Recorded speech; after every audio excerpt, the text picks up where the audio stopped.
It is 5 p.m. We'd call this commission meeting to order and ask the clerk to please call the roll.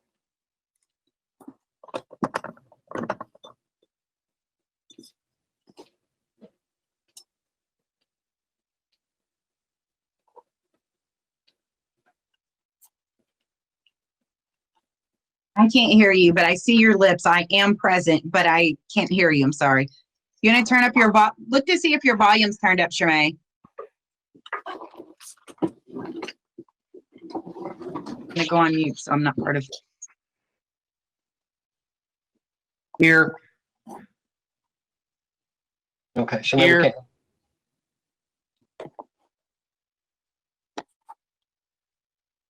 Present.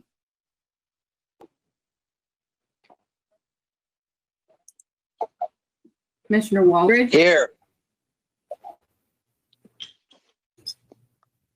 Here, I did hear you here. Commissioner Waldridge. Here. I'm present. Okay, and I think you said Mayor May, so I'm here too. Just let's go back. Hey, Ms. Ross, City Clerk's on a delay on her voice during the roll call. Should we just call it? Commissioner Sauer. She's got a connection. That's a delay.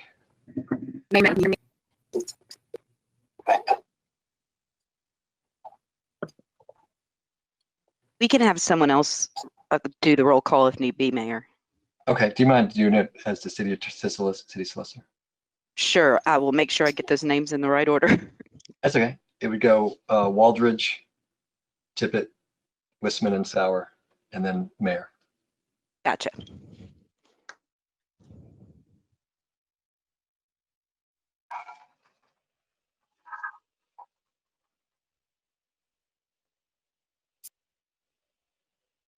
Do we need to do it over? I'm sorry, I was a little late. Only if you think we do.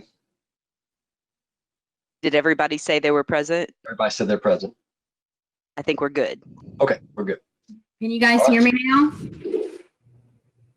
Can you hear me now? Yes, sure, May. I switched my internet.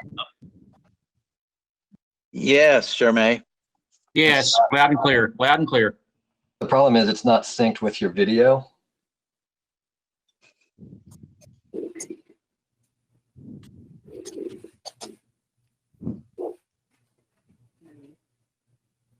So if maybe one of our IT folks could call our city clerk and maybe walk her through, it could be helpful.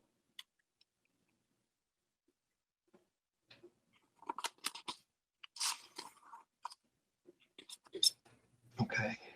City clerk, can you hear me? Yes, sir. Can you hear me? You are, now you're linked. Now you're good.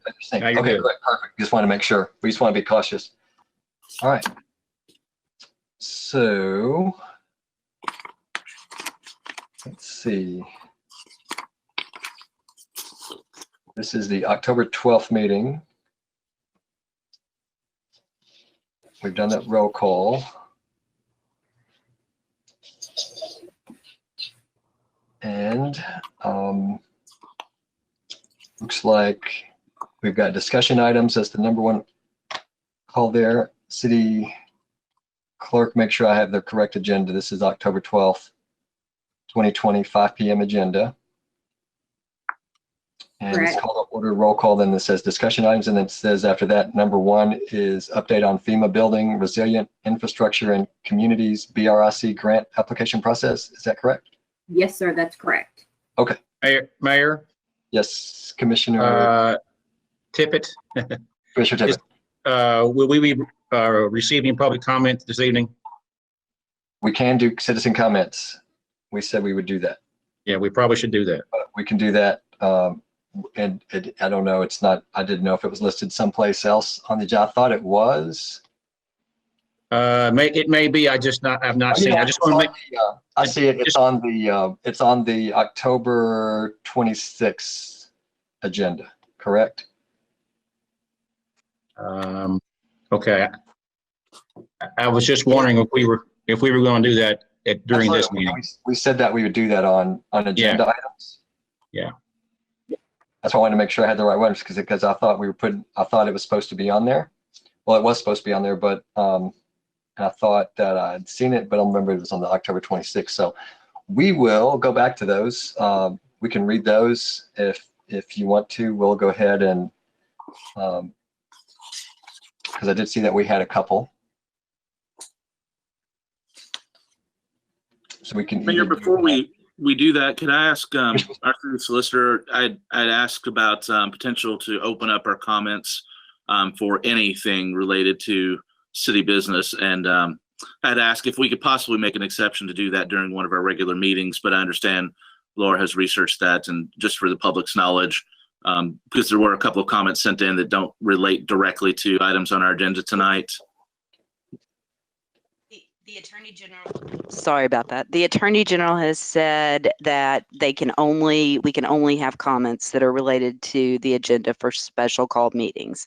So we are limited in what we can do. It has to actually relate to an agenda item.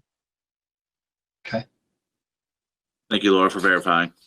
Just Sure. so that folks that sent in a couple of comments will understand that that's why we can't maybe discuss those tonight. Laura Is that? or Mayor? Sauer? Commissioner Sauer, go ahead. Mayor Johnson? Yeah, Mayor, do we not make that clear when a person submits questions or comments? Don't we make that clear that it has to refer to agenda? I'm just asking the question. I really don't know. City clerk. If we don't, we should. Yes, we do. Okay. All right. And just for the record too, we follow that same protocol when we've had in-person meetings. City attorney will remind us if a citizen is talking about a citizen comment item that's not on the agenda. And so that is consistent with our in-person meetings. So this is no different. But we told people at last Wednesday's meeting that we would be happy to have those on the agenda. City clerk, you had your hand up? I just wanted to remind everybody, we send a notice out with the agenda that does state the requirements, and people can send their comments, but we've not been listing public comments on the agenda. Okay. But I'm going to go ahead, unless the commission objects, we'll go ahead and take the comments that we said we would do from last Wednesday, since we said we would put that on there. So I feel like that we gave adequate notice on that. Solicitor, if they think that's okay. Okay. All right. But we can do those any point. We can do them. Sometimes we've got it listed at the end as well. Would you want to go through the agenda and then do citizen comments after we get the business taken care of, or put them any place? I have no preference.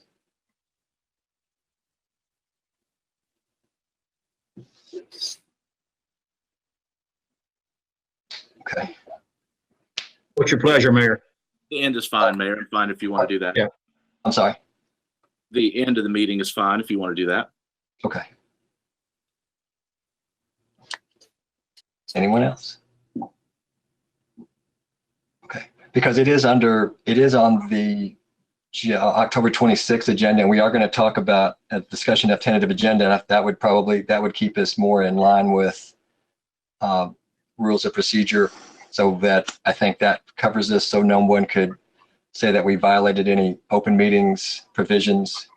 City attorney, correct me if I'm wrong, because it says on the agenda, discussion of tentative agenda. And on the tentative agenda, it does have citizen comments. Does that protect us? Yes, it does. But I also believe that we're within our right to take citizen comments, even if it doesn't specifically say it on the agenda. Okay. But yes, I think that's a great idea to do it during tentative agenda. And that way it's okay. All right, perfect. All right, thank you. So first item is update on FEMA building resilient infrastructure and communities grant application process. Mr. City Manager, are you doing that one, or are we doing that through another staff? I believe Mr. Kenny Hodgson is going to share that information with us. Okay, perfect. So we, as far as the grants manager and public works and sewer, I've been in discussions with Andy Seth from Washington DC about this BRIC grant. The BRIC is a new name of the grant, but it is not a new grant. It has been there for several years. So this would be to relocate the Miro sanitary sewer pump station back within inside the flood wall, and to also update the existing Miro flood station, which is about 70 plus years old at this point. This year we have had a couple of failures on the flood station itself that we have gotten repaired, and we think it's time.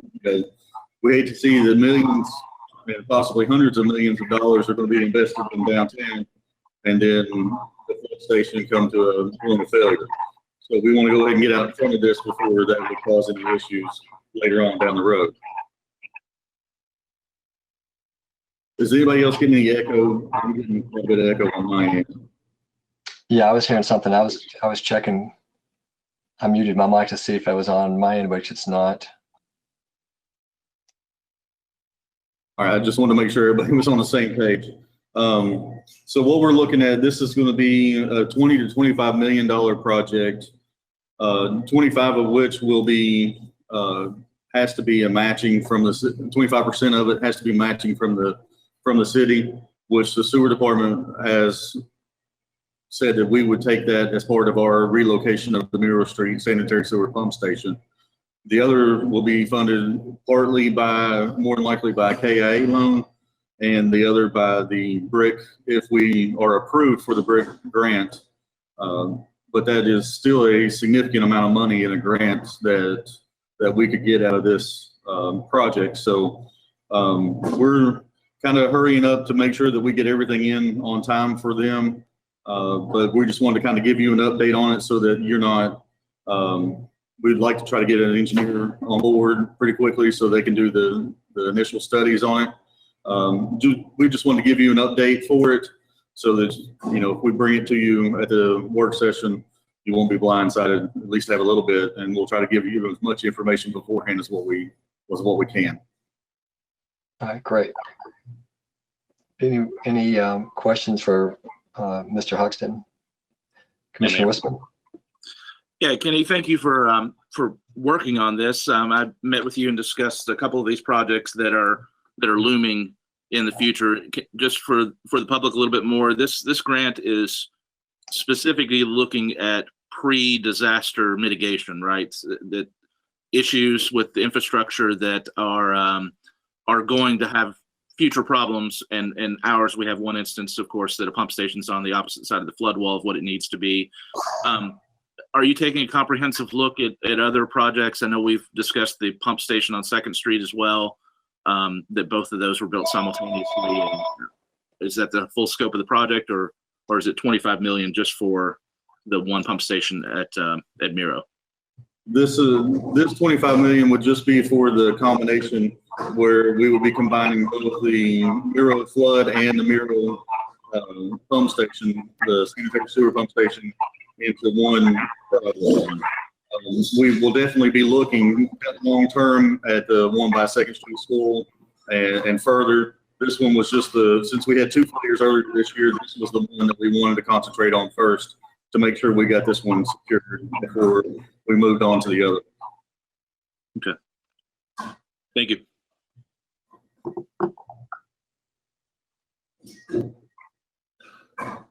Commissioner Sauer? Yeah, clarifications. The Miro Street pump station, I know where Miro Street is. Where else on Miro Street would that be located? It is actually, the flood station is located in between the new state building and the flood wall. And our sanitary sewer pump station is actually on the outside of the flood wall on the other side of the bridge from where the flood pump station is. And you want to put it on the riverside? No, we want to bring the sanitary station on the inside of the flood wall so it would be protected. Got it. Thank you. Okay, any other questions? All right, seeing none, we'll just move on. Thank you for the update.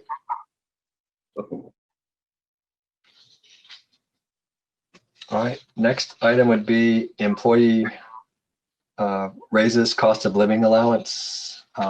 Calling our city manager for this topic. So I just wanted to bring this back to your all's attention. I think when we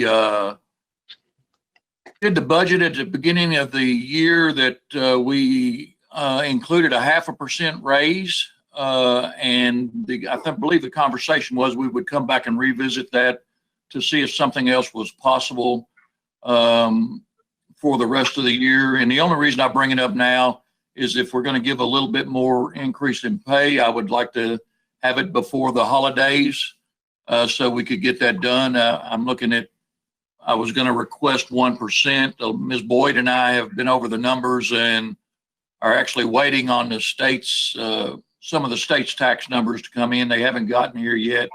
But then even at 1%, I'm not talking about a number that would break the bank. I just wanted to bring this back to your all's attention for discussion to try to get it to the employees before the holidays. Okay. Commissioner Tippett. I'm all in for this. Let's, I don't know if we can do this tonight, but we should encourage the city manager to move forward with that. We need to give these folks as much relief in this pandemic situation as we can. Disposable income is at a premium these days. And we need to show our gratitude to our employees. So I'm for the 1%. Okay, Commissioner Waldridge, then Commissioner Sauer.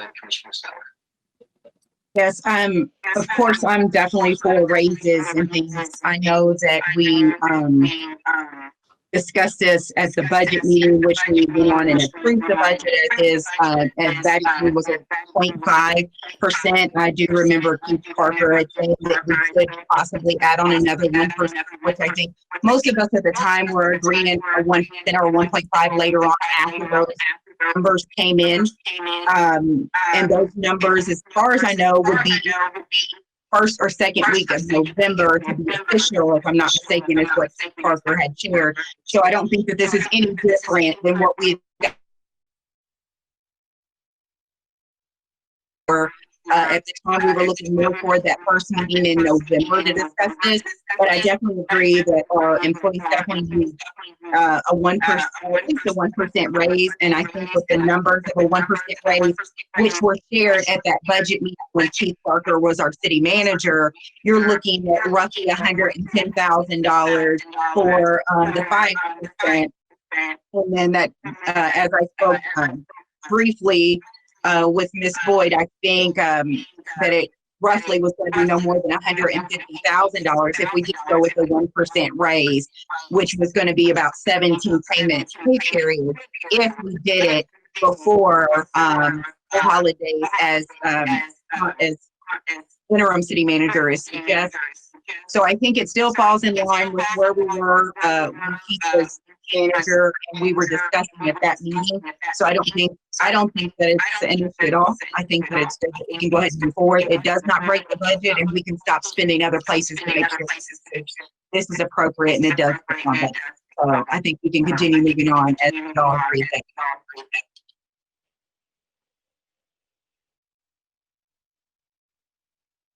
Mayor? Yes. Mayor, I am favorable towards raising the COLA too. We're in that.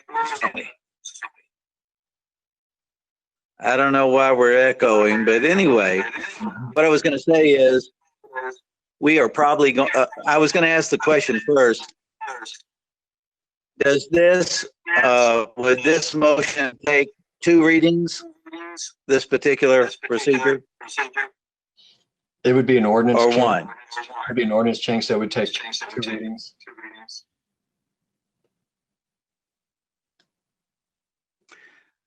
I would wish that we could wait until we got the numbers in And I think by our next meeting on the 26th, we ought to have those numbers. And if this commission then gives a favorable, that feedback is awful. I don't know what's happening, but it's awful.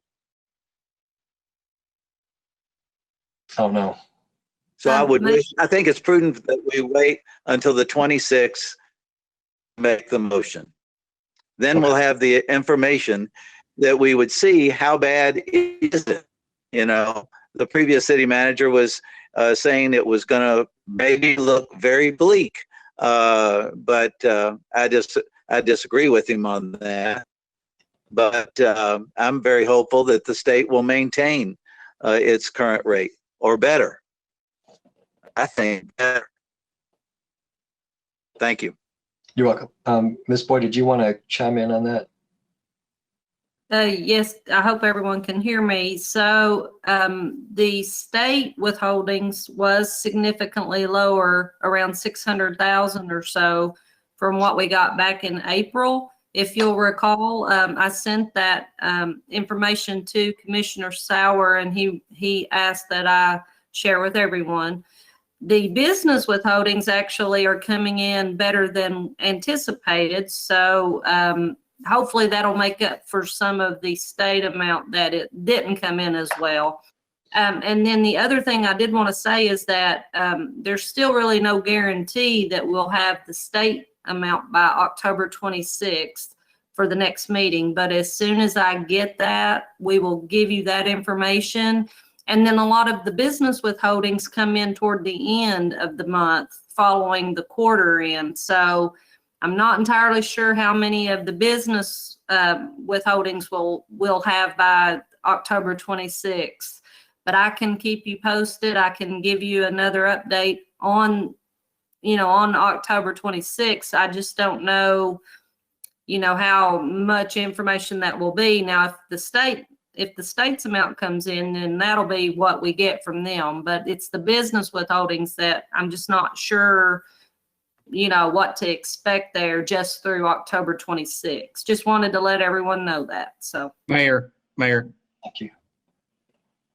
Commissioner Tippett. It's me, Mayor. Commissioner Tippett. I'd like to address a question to Ms. Boyd. Okay, go ahead. Ms. Boyd, it's my understanding that we've received $1.9 million in CARES funding in the first two stimulus packages from the federal government. Is that correct? Yes, that is, and that's already budgeted in our current budget as part of grants and aid. Yes. Right, and there's no restrictions on how we can spend that money, correct? Well, there's not, sir, but I think what we had planned on doing was getting first responders pay reimbursement with that, and that would be money that would be expenses that are already budgeted. So okay, so yeah. I guess what I'm saying is, Congress has been receiving some justified criticism for their slowness to act, but they have helped ameliorate a bad situation for our community. And we can fully expect, I think, the third stimulus package to come that will be directed towards states and municipalities. I think we can expect that to come. Now, we don't count on money that we don't have in our pocket, but the dire economic forecast that some feared has not materialized. And we're doing quite well, thank you. So I think it really is incumbent on us to reward our employees. It just is. It is the right thing to do, especially in these trying times. The folks need the money to get them, through the pay period, to buy diapers and food. So we should it's the right thing to do for us to do that. Thank you. Well, and sir, as I discussed with Commissioner Waldridge earlier today, the amount of money for a 1% raise to get us through the end of the fiscal year is roughly $150,000. So that's not a significant I mean, I don't personally think it's a significant amount of money, of course. So, and that's what I shared with Commissioner Waldridge earlier as well. Clearly that's your all's decision, but to get another 1% raise, I gave the estimate to the city manager, and it's looking to be right around $150,000 for the rest of the fiscal year, which would be roughly about 17 pay periods. Okay, thank you. Commissioner Wiseman, and then Commissioner Waldridge had her hand up. Yeah, Mayor. Thank you. You know, just a reminder and a refresher, excuse me. When we discussed the budget before, we in fact actually discussed bringing this back up in September. Commissioner Waldridge states that our city manager wanted to do otherwise, which was correct, but we gave the directive that we were going to revisit this last month, and I'm glad Mr. Russell's finally brought it back to us. I'd actually favor a more significant increase, maybe 1.5%. You know, one of the previous commissions were very much the penny pinchers, if you will, and built a huge reserve on the backs of our employees who have not been getting what they deserve. And particularly for the work that they've been doing during this pandemic, we've been asking our staff to go above and beyond with limited assistance and really no part-time staff. I think we deserve to reward them as much as possible. And I would just suggest maybe we go ahead and have drafted up a couple of ordinances, 1%, 1.5%, to consider at our next meeting, as Commissioner Sauer has suggested. And if we have numbers back by then, we can move forward with whichever one that we feel most appropriate at that point in time. But I'd actually like to give 1.5%, slightly bit more, so it'd be a full 2% increase, cost of living increase for the rest of the fiscal year. Right, and we can do that. City manager, you had a comment on that?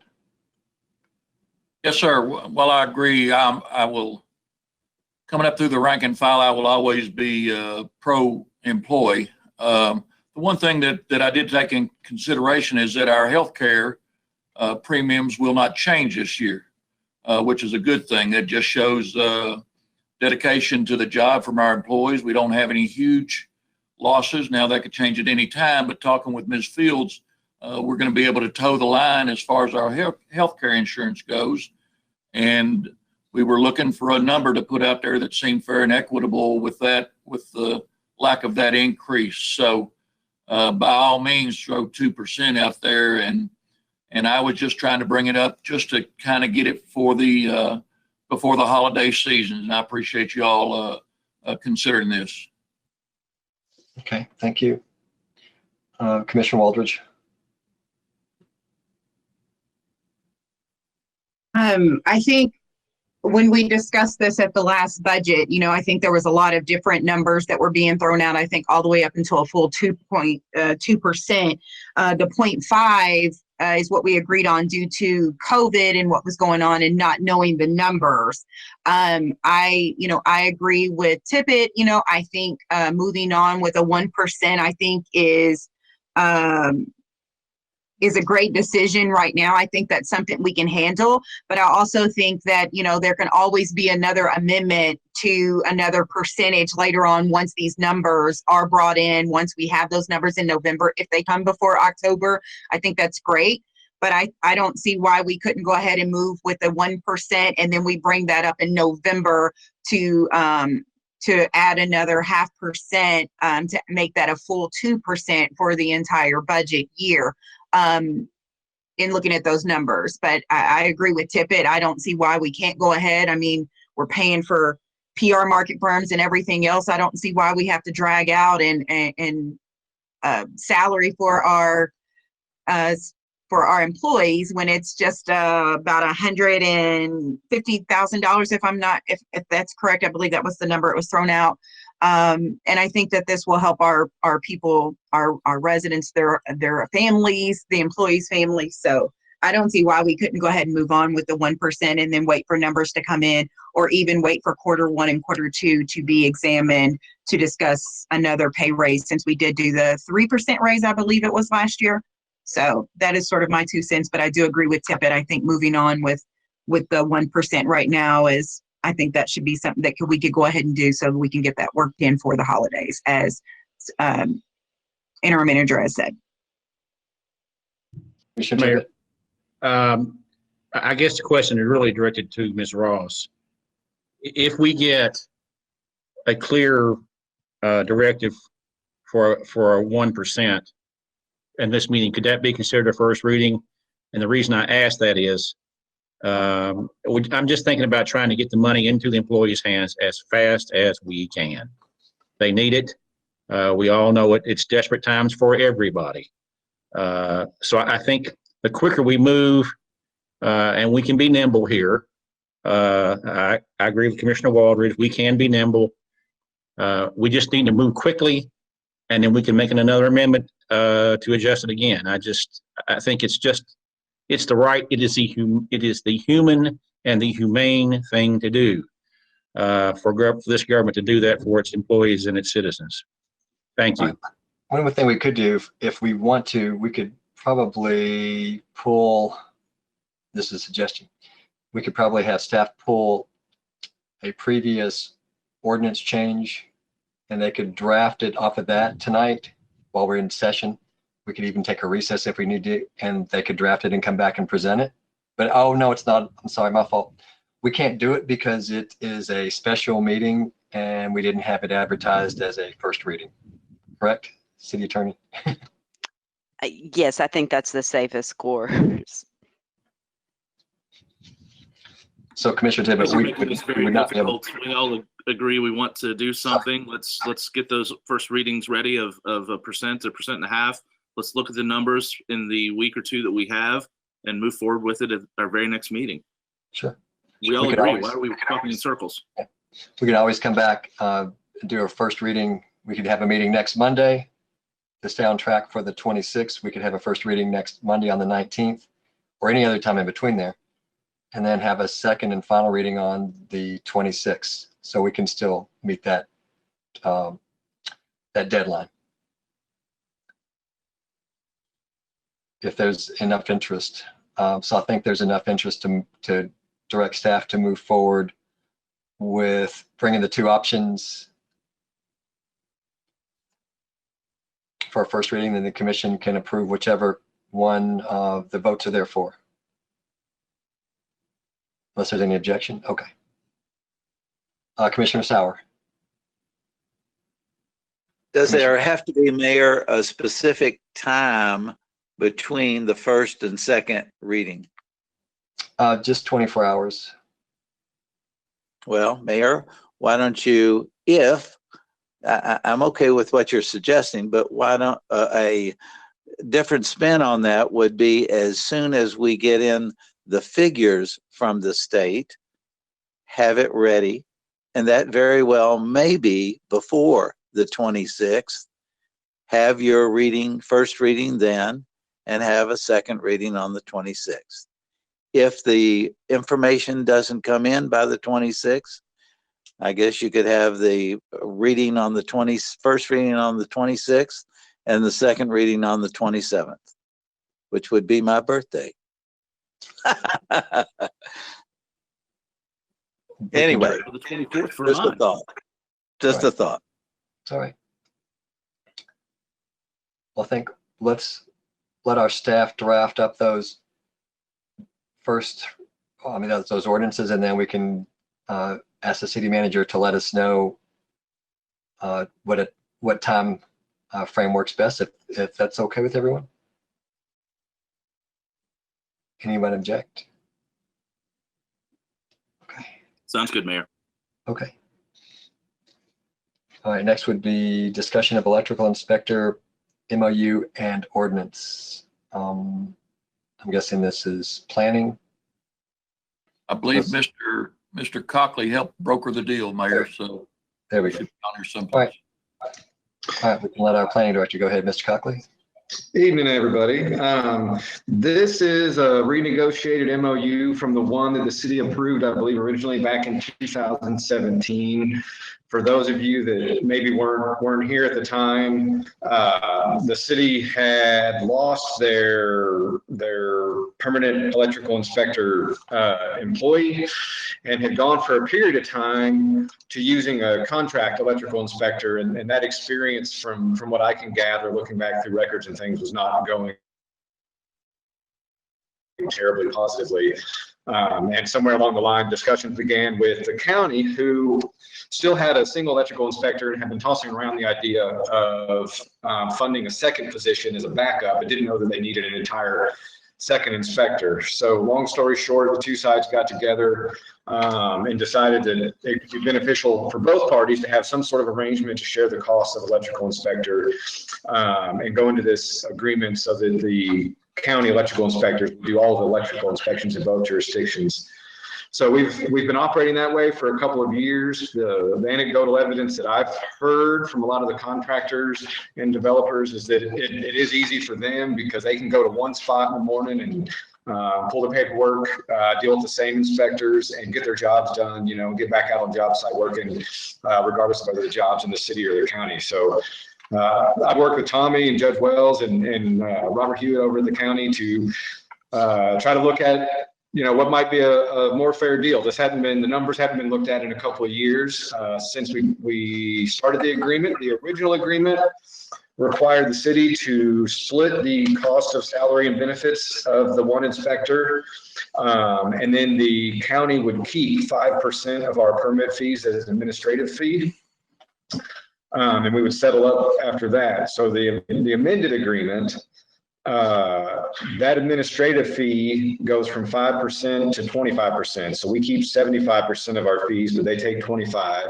We still split the cost of salary and benefits. And then we also have agreed to a $10,000 a year vehicle portion to help cover some of those other costs that they felt like they were kind of taking the brunt of. And we were getting away paying a little bit less on our side. So I think it's a fair deal. The only other comment I would have on this MOU that they did change at the fiscal court meeting last week was the previous arrangement was a 5-year agreement, and the court for their own reasons chose to pull that down to 2 years. I don't think that negatively impacts the city, most importantly, because the 1-year cancellation clause is still in the agreement, which means that if either party wants to cancel that, they've got a year's notice, so that if we were in a position where we had to pivot and go a different direction, we'd have time to do that, to go try to hire an employee or form a relationship with a contractor or what have you. That's the agreement in a nutshell. It seems like a fair deal to me when I ran the percentages and things about who would pay what portion for that inspector, considering what we think we understand the split in the workload to be. And on that note, I'll just add one more thing, then I'm happy to take any questions. Mr. Hewitt and I have talked a lot about as we've all discussed this situation, because I know the fiscal court had a lot of questions for him about how many inspections did the folks do in the city, how many do they do in the county, where was everybody's time spent, to try to get an idea for what the fairest cost share should be. And unfortunately, just looking at a number of permits or a number of inspections, that doesn't tell you as much as you might think. And so we've talked a lot about, assuming we continue this agreement, to have those folks really documenting a little more clearly their actual time used in each jurisdiction, so that when we look at this again, I'm sure a couple of years from now, everybody will have a really good feel for how much time they're spending in each jurisdiction, so we can continue working together and be fair to both sets of taxpayers. All right, thank you, Commissioner Wisman. Thank you, Mayor. It's sort of mind-boggling that wouldn't be tracked, Mr. Cockley, that this contractual thing like this, knowing that what the workload is. But a magistrate did share with me that they thought 80% or more of the second electrical inspector at the county was inspections within the city. I think this is a good solution for the time being, but my concern is that we need an out. I thought this originally was 30 days. A year is just, I think, way too much. I would prefer something like a 90-day clause to be out. My concern is if that magistrate was correct that 80% of the current inspections by the secondary inspector were for city projects, we have a bunch of stuff getting ready to take off. Of course, the entirety of Parcel B and C development, the hotel renovation. There are 5 projects going on simultaneously downtown right now. That my concern is that we need to be able to best respond. We all know the complaints around the community that our inspectors hold up projects and that we're not business friendly and whatever else it may be. And I think a lot of times it comes down to some of these inspecting positions. And I have heard, I've been fielding a number of complaints over the last couple of years about the process used at the county that we don't have any great way to manipulate for betterment of the city. And I do hear that the county has discussed, or at least some of the magistrates have discussed, a contract position as well, fielding this out for a while and deciding whether to go a different direction or not. So I would like to see a shorter time frame of this agreement instead of a year. 3 months, 6 months at a maximum, so that we can be more nimble, if you will, in reacting to what the market is going to do, likely starting this spring in Frankfort with the massive amount of development that we're going to have happening, that I want to make sure we're able to respond quickly and not create holdups or anything like that would impact projects. So I get that this is a good cost sharing operation for the time being, but my concern is, of course, that we're going to need a more reactionary system and an in-house inspector next year, possibly.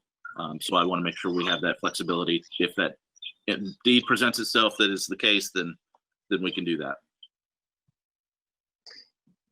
Yeah, I would remind the commission that 1 year cancellation clause is kind of a double-edged sword. So when we think about our ability to suddenly quickly get out of the arrangement, if something's going unsatisfactorily, we want to make sure we consider that also protects us in the event that, the political winds at fiscal court were to suddenly change for some reason. I think that year protects us as well. So it's kind of a double-edged sword. So I just want to make sure the commission appreciates that, since we don't have somebody on site, it'd be difficult to have that period get short enough where we could be really left in the lurch. And so that would be my only caution. I think 6 months more than is adequate for that concern.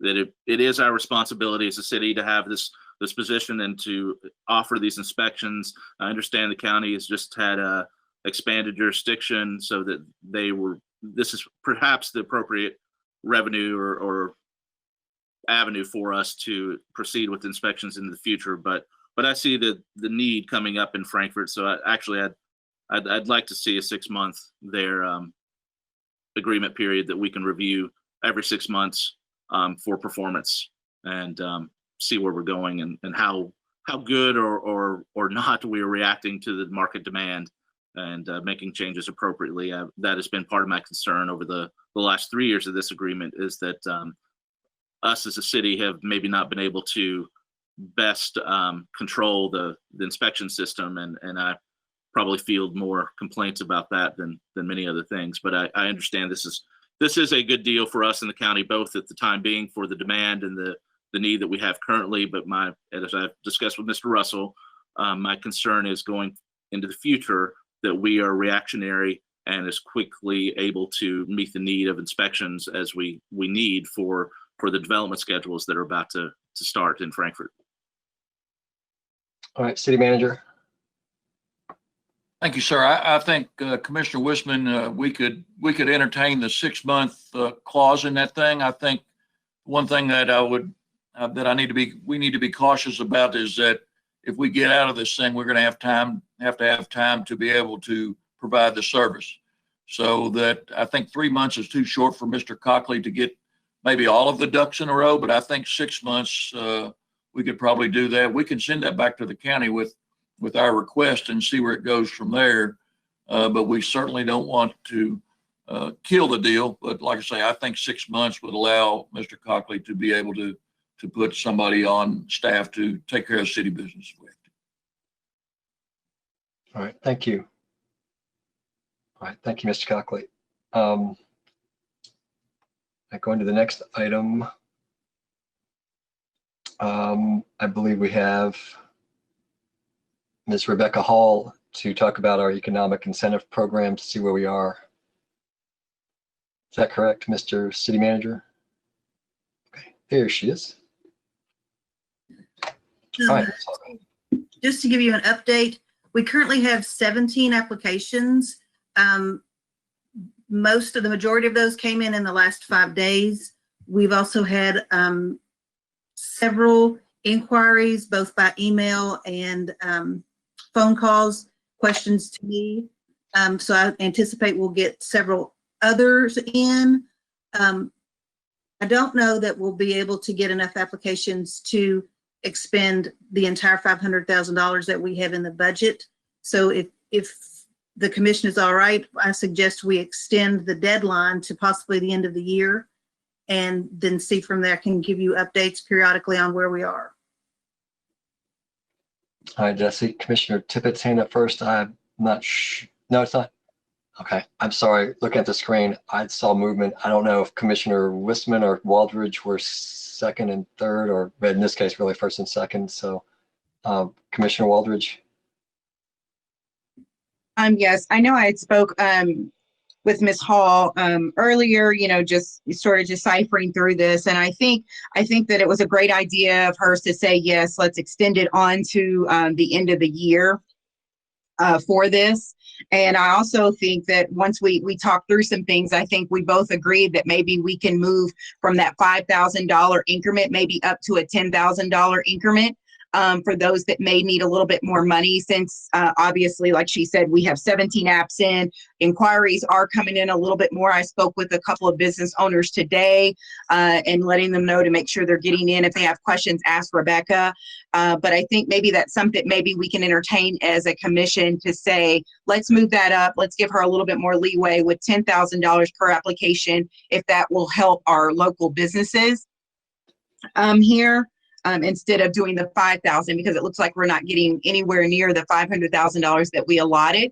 And we definitely want to help as much as we can in the community. But I think that would be something that we should entertain this evening to talk about, so we can maybe approve that increase for her for that application system. So thank you, Rebecca. Commissioner Wistman. Yeah, Mayor, thank you. I think this is an example that our communication systems are not what they need to be at the city. This is a free granting program that every locally owned business should be using, and that they aren't on it immediately tells me that we're not reaching the businesses. I've been directly reaching out to a number of businesses as I'm walking the city, and they're all very excited. So I think for now we need to leave the deadline at October 30th and evaluate, as I think the intent was, evaluate the applications that come in at that point for what the need level is, so this commission can make an informed decision at that point about whether it's 5,000, 7, 10,000, what level we want to give. That was kind of my understanding. The initial rollout here was to get some feedback from the businesses to understand what the need level is in our community, instead of us deciding that up front and putting that what we have available to grant out for the moment. But just as an example, Ms. Hall, would you please just quickly reiterate for anybody that's watching this, because we've only announced this within about 2 weeks. It's just now starting to roll out. Would you give a rundown of what the program is? It is a small business, locally owned and operated granting program for assistance from our CARES money. Would you just give in case anyone's watching this later, give a synopsis of the program for us? So it's for, like you said, locally owned businesses that are considered small businesses, which we're considering 50 employees or less. They need to have a bricks and mortar location within the city of Frankfort. If they have a chain restaurant or that sort of thing, it has to be at least 51% owned by someone who is a citizen of Franklin County. And the application is pretty straightforward. We just need information as far as what they've spent since March 20th on payroll, on rent, on utilities, and if they have received any federal aid. That doesn't totally put them out for this grant. They can still apply. We will take into consideration what they have received. We don't want to make anyone more than whole, but we would like to give as much aid as we can. Thank you, Ms. Hall. The application's on our website. I had some businesses having difficulty finding it the other day, so I've been texting it and sending it to folks by email. It's a one page with a rundown of your mortgage or rent rates, your utilities, insurance, et cetera, your payroll, your fixed costs, et cetera, for the period of March 20th to current that we're asking for. I think it behooves us to obviously, we're going to extend this until all those funds are expended, but we need businesses to know that it may be a bit of first come, first serve for right now. And I think we should keep that deadline on the 30th until we see what the demand is, because I feel like it's just now creeping out in the last few days, actually. I know several businesses have put submissions in just in the last couple of days, and hopefully more will find out about it. And I encourage anyone that's watching that knows an locally owned and operated local business to reach out to them and let them know that the city has a grant program intended to help our local businesses survive through this time period. So thanks, Rebecca, for managing this program and putting it together for us. And I expect that we're going to have a much increased request in the next couple of weeks. Thank you, Commissioner Sauer. Yeah. Rebecca, you're still online? Yes. Rebecca? Okay. Yes, I'm here. Rebecca, are there anything in the rules to forbid us from going to $10,000 as Commissioner Waldridge suggested? The current order has a $5,000 cap on that, and it has the deadline of October 30th. So I would assume that you would just need to amend that. We can change it. Okay. Let me then ask the city solicitor. Since it's already on the agenda, can we make a motion regarding this issue? Laura? To amend the order, Commissioner? Yes. I don't know that we have the order in front of us. It might be easier to go ahead and put it on the agenda for the October voting meeting. It only takes one reading. Great. Mayor? Yes, Commissioner Sauer. Mayor? Yeah, I'm in agreement with Rebecca and with Commissioner Waldridge. I'd like to see us amend the idea, the ordinance, to end of year at $10,000. Okay, we can do that. And I need to check with our solicitor because I know we set this up from an executive order too. I need to go back, and I don't have that in front of me right now to review it, because initially this program, so there's a bunch of feedback from somebody, or echo, that was left up to mayors and county judges to expend the funds. And let's go back and we'll review everything, and we can certainly, since we're not having people knocking our doors down, which may be, hopefully, people all know about it, but they're doing better than maybe they thought they were doing. That's something the city manager and I had a discussion about a couple of weeks ago. Commissioner Wissman. Yeah, Mayor, I was just thinking, as you mentioned, you established this by executive order through your ability to do so.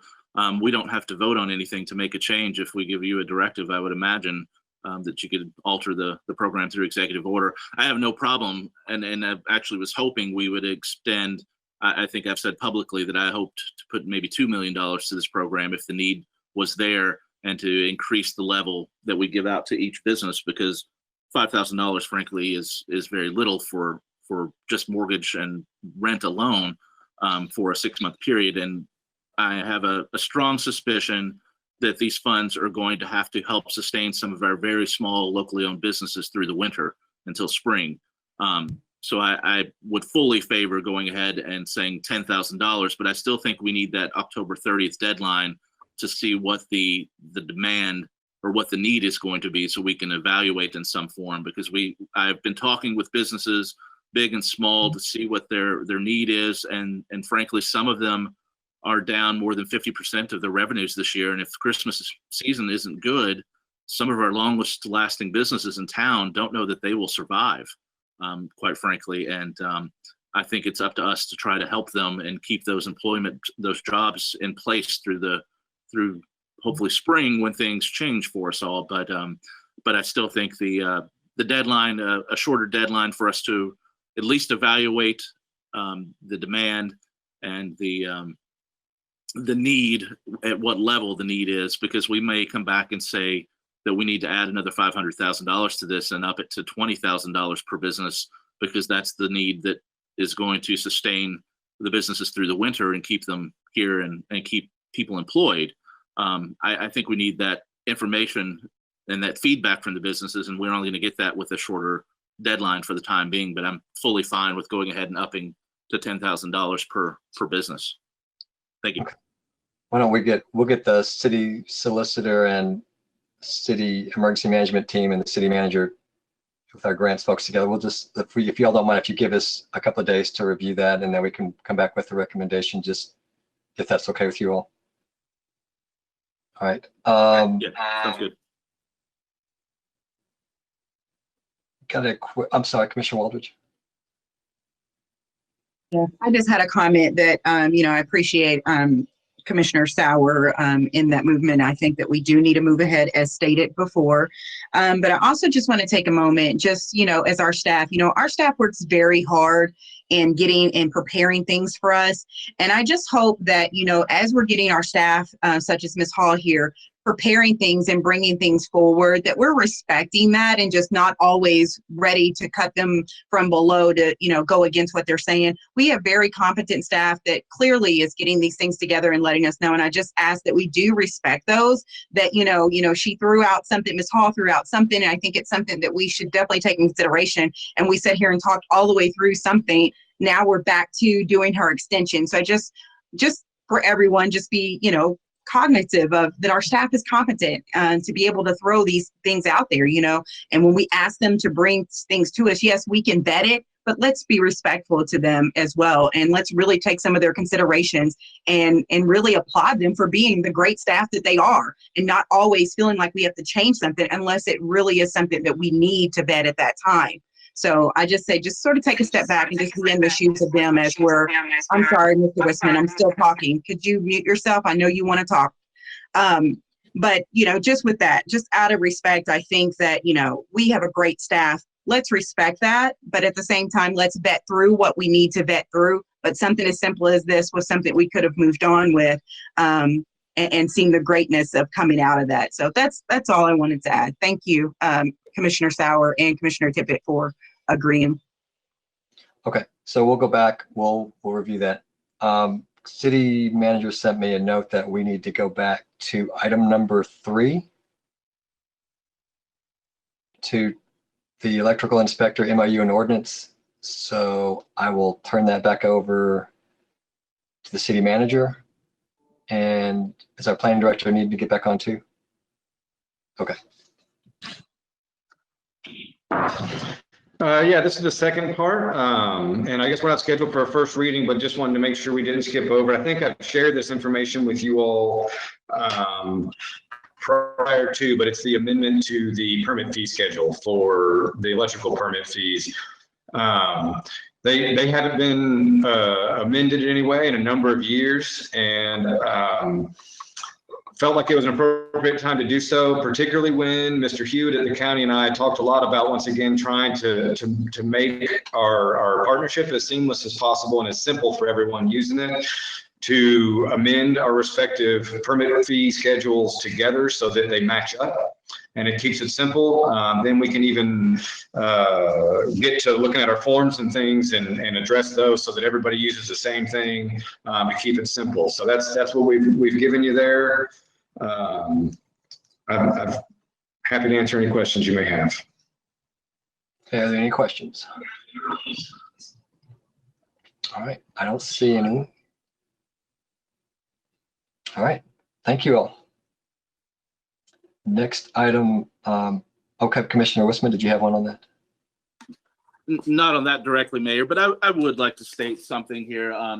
You know, I think that no one here doesn't respect our staff a great deal, and we're all very appreciative, but we are the elected officials who hear our constituents' concerns more than anyone else, and it's our job, and I respect this job very much, to bring those concerns to this commission. Perhaps Commissioner Walters doesn't quite understand her role, as evident in many of our meetings, but it is our responsibility to edit and create the best policy we possibly can. That is why we're here voting on these things. And I've talked extensively with businesses throughout the town in the last couple of months, trying to find a way to best meet the need. And that is our role. That is our representative role, to bring these forward and to edit the policies that our staff suggest as we see fit, regardless of our feelings and otherwise. That's what we're here for. To do otherwise and to let just anything happen would render us useless, really. So I take this role very seriously, and I greatly respect our staff. We have some amazing people that that carry out our goals. Excuse me. So I just wanted to state that, Mayor. Thank you. Okay, thank you. Next item would be comprehensive plan steering committee appointment. Is that Ms. Russell? We're going to let.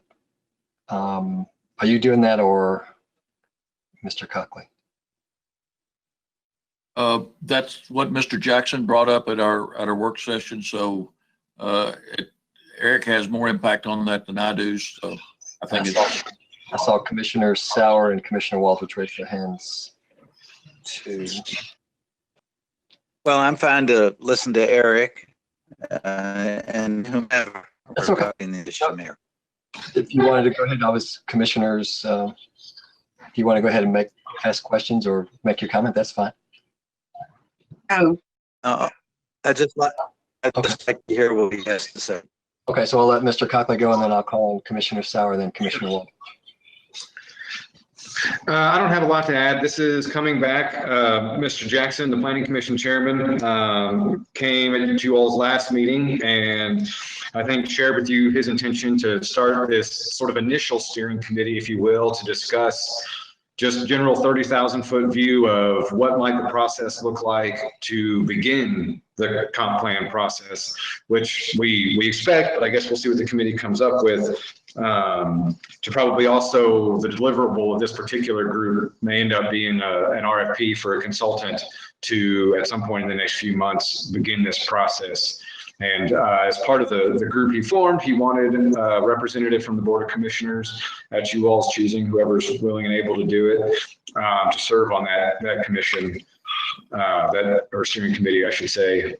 And I don't have much to add on that unless anybody's got any questions for me. Okay. Stand by, because there may be. All right. Commissioner Sauer, then Commissioner Waldridge, and then anyone else.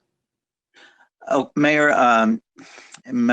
fellow commissioners, no one on this commission has more experience in planning and zoning than Eric Wisman. I move that we nominate him for this position on the Comprehensive Plan Steering Committee. And I think he'll do a great job. Okay, it's a motion. I'll second. I appreciate that. Okay. All right. Any discussion? I just have a question, a parliamentary procedure question, Mayor. Are we in order here? I'm not sure we're in order. Are we, Ms. Ross? It's not on the, this is not a voting meeting, right? Right, we can vote. Okay. We can vote. Okay. I mean, it would seem to me to be simple, just a three vote directive. I mean, wouldn't that just suffice instead of a vote? I mean, just like we do with all other issues, direct to staff. Are you asking the solicitor? I'm asking you, all the solicitor, Mayor. Oh, got it. Well, it was listed a comprehensive plan steering committee appointment. I don't know what the wishes were of the staff on this. It was on the agenda that we approved last Friday, and we've not had a discussion about it. So I'm just deferring. I'll defer back to the wishes of the board on how you want to proceed. Right. I'm just, I'm not in opposition. I just want to make sure we're, sometimes these things bite us on the derriere. And I don't pretend to be an expert, so I'm deferring to the experts. Okay. I think Commissioner Waldridge had a question. Oh, if you're through, Commissioner Tibbet. Okay. Commissioner Waldridge and then Commissioner Sauer. Yes, I did. I had my hand up actually first, but I realized why I was put behind Sauer now. At the last meeting, it was brought up that it was needed for one of the commissioners to be there. It was a little bit of a conversation at the end, and I think we were looking for someone, that may be possibly on the commission in the upcoming years, as most of our commission is leaving, and the only two there that were running for re-election, and one of them would be very fitting. I find it very odd that Commissioner Sauer thinks that Eric is the best fitting and the most qualified, as if we really ask, I think Eric is qualified for everything, it seems like, even for parks. When you look at that, I asked to be on the Parks Board, Mayor, and didn't get to be put on the Parks Committee, and I clearly have a Parks and Recreation Committee degree from the Kentucky State University, and worked on other committees in regarding, and I was looked over for that for Mr. Wisman as well, who to knowledge has really not a whole lot of Parks Committee experience, let alone athletic experience, to know about fields and things of that nature. So I would say that since we've already put Mr. Wisman on one particular committee, which is the Parks Committee, as I raised my hand before Mr. Wisman at the last particular meeting to say that I would love to serve on this planning committee, I would expect that I would probably be the best nomination for this committee. As to number one, I do look at all facets. I do not have a personal agenda in this, nor do I have an issue in working with the staff. I work very well with staff and think that I would probably work the best with staff and with this committee and moving forward. I do hope for my nomination again as the city commissioner again, but I do think that I would be the best appropriate person to serve on this, and then could be re-looked at once the new commission has been voted in for someone else to take that position. But I do think, and I do take it very personally, that not once but twice I'm being overlooked in where I would like to serve, and I think this is my opportunity to serve, Mayor and Mr. Sauer. All right. Well, I'm going to respond. This is just a vote that I made a motion that Commissioner Sauer made that we would discuss. But in responding to that, the reason that Commissioner Wisman was put on the Parks Steering Committee is just the steering committee to come up with the first steps on that. Because it was Commissioner Wisman's motion that got passed to put the Parks Master Plan in place. So we felt that it was fitting, since it was his project proposal that got passed, that he should be on that committee. And again, it's the steering committee, not the final committee that's going to look at what's going to go in the parks. And on this one, again, Commissioner Sauer made a motion. It hasn't been disposed of yet, so that's up to the body. Commissioner Sauer. And then Commissioner Wisman. Yeah, Commissioner Waldridge, I meant no slight to you at all. In my motion, I said Commissioner Wisman was the only member of this body that has experience in planning and zoning. And that's the reason I made the motion. He had the most experience. And the other thing, we were really being pressed at our last meeting by Chairman Jackson to go ahead and quickly make the motion and put someone on the board because they've already started. Thank you. Commissioner Westman.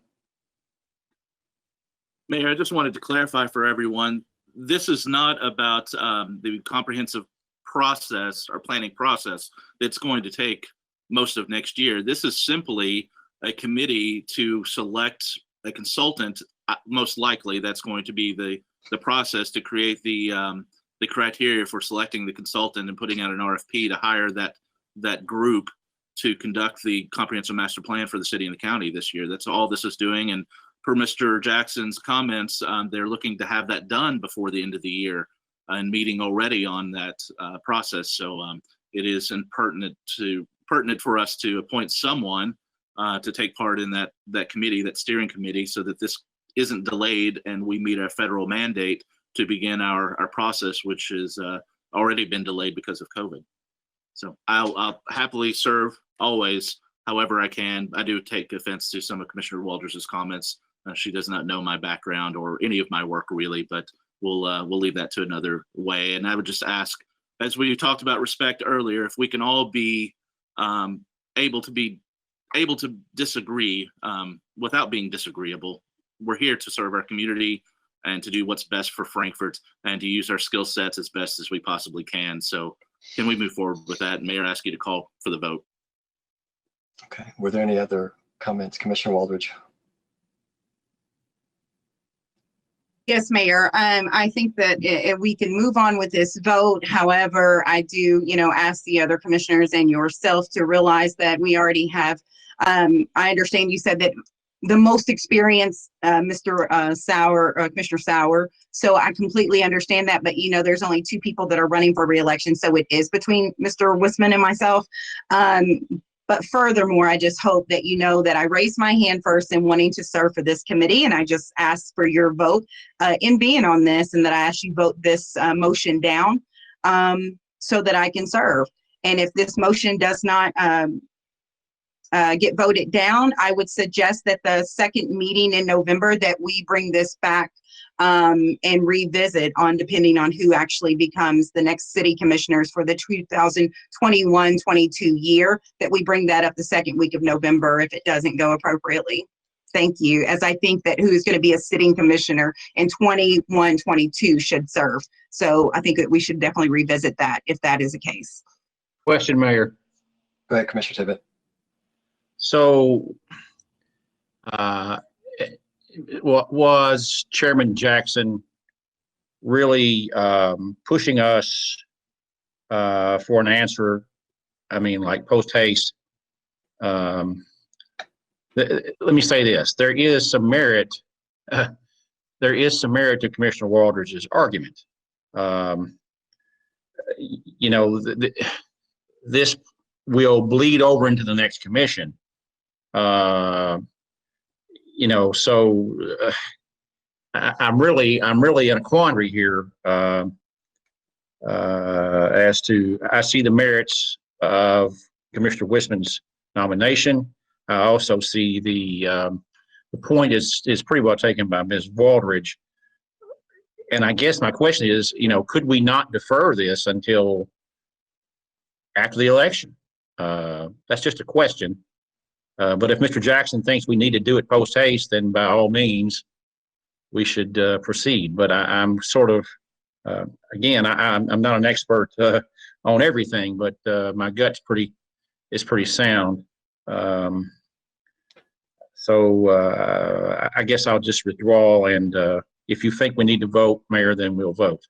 Okay. All right. Before I call on Commissioner Wissman, I'm going to ask Mr. Cockley if he knows the answer to this. Could we have both commissioners attend? We could certainly pitch that to the chairman. I mean, he set up the committee and the structure that he saw fit. and discuss that with the commission. So I wouldn't want to speak for Mr. Jackson, but I certainly could give him a shout tomorrow. We actually have a planning commission meeting on Thursday, although this is obviously not on the agenda, but I don't know if that'd be something we'd be able to discuss since it's kind of an informal committee anyway. I mean, I'd be happy to pass along the idea. That's what I was thinking, because I know in the past dealing with those, with comprehensive plan updates, because I've served on those in the past, that this preliminary, this discussion may not hurt to have if we're having a situation where we've got two people that both want to serve, that maybe we could have both go. I certainly defer to what the commission does on this motion, but just throw that out as a discussion item. That was all. All right, Commissioner Wisman. Thank you, Mayor. I just thought I'd reiterate Mr. Jackson established a committee, I believe, that is made up of one fiscal court member, who I'm not sure, Mr. Cockley, if you could verify who that is, and ideally one member of the city commission with the planning staff respective to both departments, or city and county, and then I believe it's 3 members of the planning body as well. But from my understanding, their thought and their hope was to have a RFP and a process established before the end of the year, that this committee might not serve into the new year. This is just to establish the initial process, and then it will be revisited, I believe, was my understanding, for once the actual planning process begins. Can you elaborate, Mr. Coughlin? No, that sums it up, and I believe that's an accurate accounting of the membership of the informal steering committee. I believe Squire Blackburn is the one magistrate that was going to agree to serve on this with us. I don't have much to elaborate on. Like we've said, I mean, it's a way for us to get started and start working on something so that we can hopefully have some opportunities in the spring and into the summer, if we're fortunate, fingers crossed, to be able to do the kind of appropriate, public input and opportunities to get a good solid comp plan.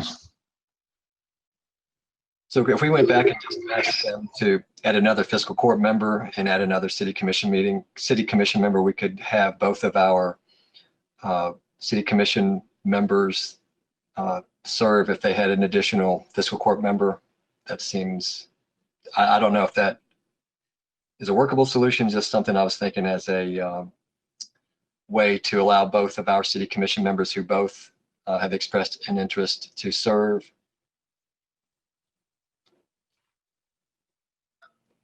Again, I'll follow the wish of the commission, but it just seems like that could be a possible workable compromise if we have both of our members and the fiscal court adds an additional member. I think that's as wise as King Solomon, I think, Mayor. I don't, it's just, we don't want to inadvertently tip the scales in any way. And I'm not saying that we can, but it seems that we might be able to. So if both commissioners who are competitive, we probably should not, in my humble opinion, we probably should not favor one over the other and let them both try, or they could both try to work it out amongst themselves. But I would be, it would be tough on me. It would be a tough vote for me to take. Okay.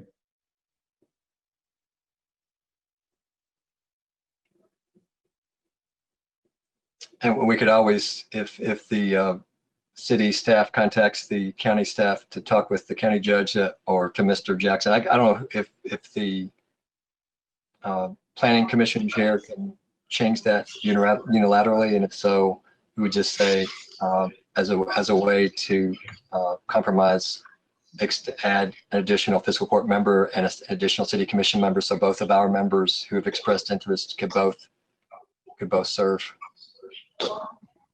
and then Commissioner Waldridge had her hand up, and then Commissioner Wisman. Mayor and Commission, I just don't think that putting two people on is in the right manner of what we should be doing right now. You know, we had a committee, we had a lead come to us and ask for one commission. We spoke about it. I then raised my hand and offered my services. And then a few minutes later, you know, Mr. Wisman gave us his his whole eulogy and resume that he was perfect for this. And I think that I did raise my hand first to do this. He is already on a committee, and I don't think that we should bring in to our, disarray the county just to add another person. This is only going to go till the second week, our first meeting, the second week of November, which is not too far away. So I don't think going to the county and asking them to put another city court member to allow for two city commissions to be on there. I think we should just wait till after the election, which is the second Monday meeting, for us to then discuss, who could sit on that meeting and who will be moving forward, if any of us will be moving forward for the next commission. So I don't think we should definitely be adding more work to other people in the county or anyone else. It was asked for one person, and I think us as a commission should be able to give them that. And I think, I agree with Tippett, and thank you, Tippett, for having the sharing your ideology on it. I think right now that there is a vote on the floor, and I think that if the vote goes in that direction, let's take the vote. And revisit this the first meeting in November. And if it needs to be reelected at that time because the person elected at that time is not moving on for the new commission of 21-22, then at that time we can then go back. Or again, maybe there will not be 3 votes for this particular movement, and then we can go on for another movement. But that's where I'm at. I just don't think adding other busy work for this planning committee, I think they have enough on their plate than whether going back to the county, adding a position, and then us adding another. I just think that's too much, but out of respect. Commissioner Wisman.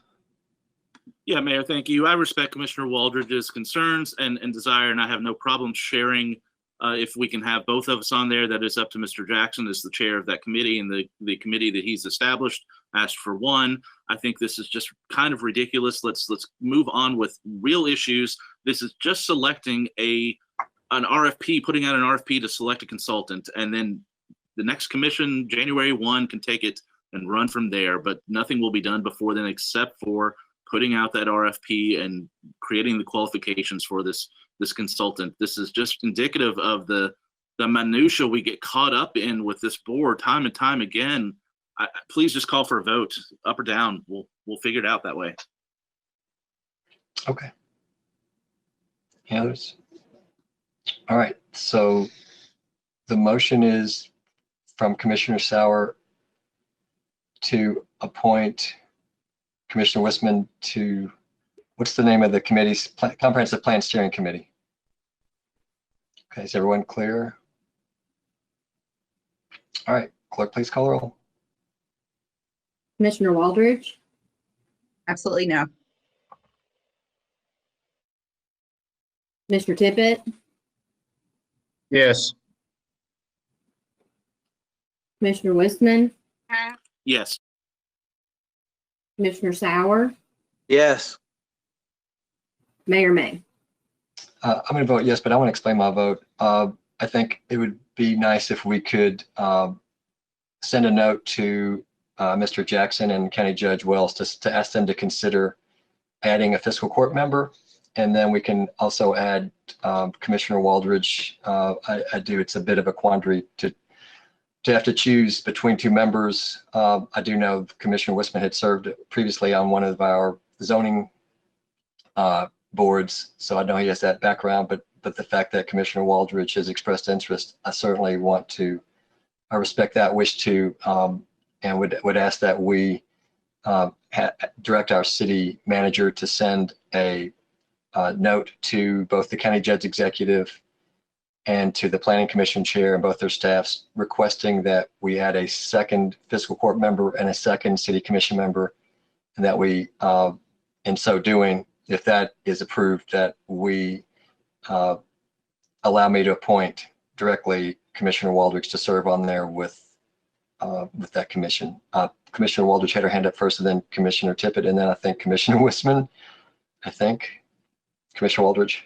Yes, Mayor. Thank you so much for wanting to do that. But as a professional, I think that they asked for one person, and I think this is all part of everything else that's going on. So I think that we should be able to move on. We can bring this back up in our first November meeting, depending on if either one of us or one of us happen to move forward in the next. And at that time, I think if one of us happens to move forward, then that person should definitely be on the committee at that time. And if not, then, we can re-elect to see if we can add another person on that board. But I think at this time, I just don't feel making someone else do more work over in the county. We're fine. The vote has been had. And obviously, we know what the vote was going to be. So we will continue. I'm okay with moving on with this vote. It's only like 4 weeks, 3.5 weeks away, 22 days. I think that we can manage the next 22 days, bring it up in our next meeting, and then move from there, Mayor. But thank you. I appreciate you speaking up on that. Okay. I can't remember, was Commissioner Tippett next or Commissioner Tippett? Yes, Mayor. I don't know if it's appropriate for me to retroactively explain my vote. You may. Okay.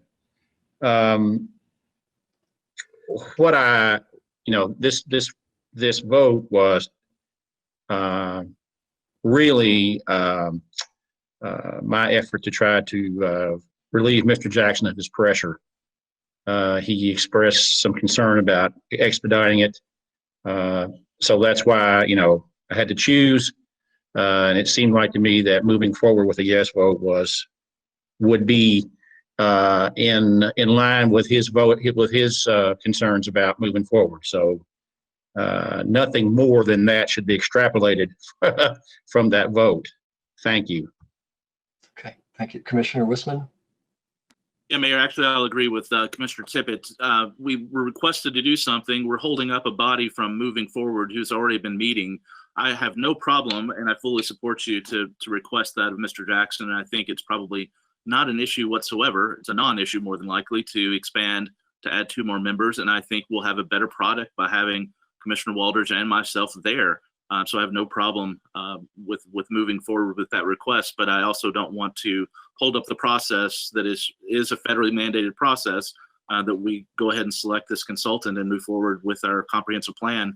Like I said, that has already been delayed by the COVID pandemic. So I'll support you for that request. And Mr. Russell, if you will, please make that request and let us know as soon as possible. Commissioner Waldridge. Mayor, again, it's fine. I'm completely fine. I think the reason why there's a push is so, if the election does not turn out how some may imply, that one will continue being on. I think they've asked for one, leave it at one. If Mr. Wisman so makes it through this election, then great, he'll serve. And then when the new commission comes in, they can then revote of who they want on there. Really, I don't want to make any more work for anyone else. Mr. Jackson has stated there is a deadline. It's pushing through. I am completely okay with this. I think the community's okay with this. It's nothing new to us and how these votes go. So I'm completely okay. We can wait till November to see how the election goes. And I think that one person is fine. If he makes it through, great, he can continue serving. If not, and I do, well, then there we go. And if not, he'll continue serving until the new commission comes in to direct someone. I just don't want to put other work on someone else when there's already a timeline. So I just ask that we move on and not waste our interim manager's time or anyone else's time in this situation. The vote stands. There's no sense of putting a Band-Aid on it. The vote stands, and I will respect the vote. I just ask that we move on to the next thing on the agenda. Okay. Would still, though, the city manager would just go ahead and send the note. And if it's too much work for them, they'll let us know. And if not, we can work it out and hopefully get that done. Since we've got citizen comments on the tentative agenda, and I had actually said at our meeting last Wednesday that we would take those comments and read them at this agenda. I feel like that was enough notice in case anyone were to challenge that we said we were going to have those comments that were presented last Wednesday. We were going to read those tonight if they want to be read. And because I think they were directed at item number 6, I believe. I'm not sure if all of them were, but some of them that were, I would think it would be more appropriate if there's no objection to ask the city clerk for those that wanted to be read, that we read those now prior to the item that talks about ethics confidentiality provision on the agenda. City clerk, you can disagree if you think, and if not, if it's okay, I could make that determination that we'll let the city clerk read those based on the comments I made last Wednesday. What do you think? I've got them if you'd like for me to read them. I was asking city clerk, could you hear me just then? Yes.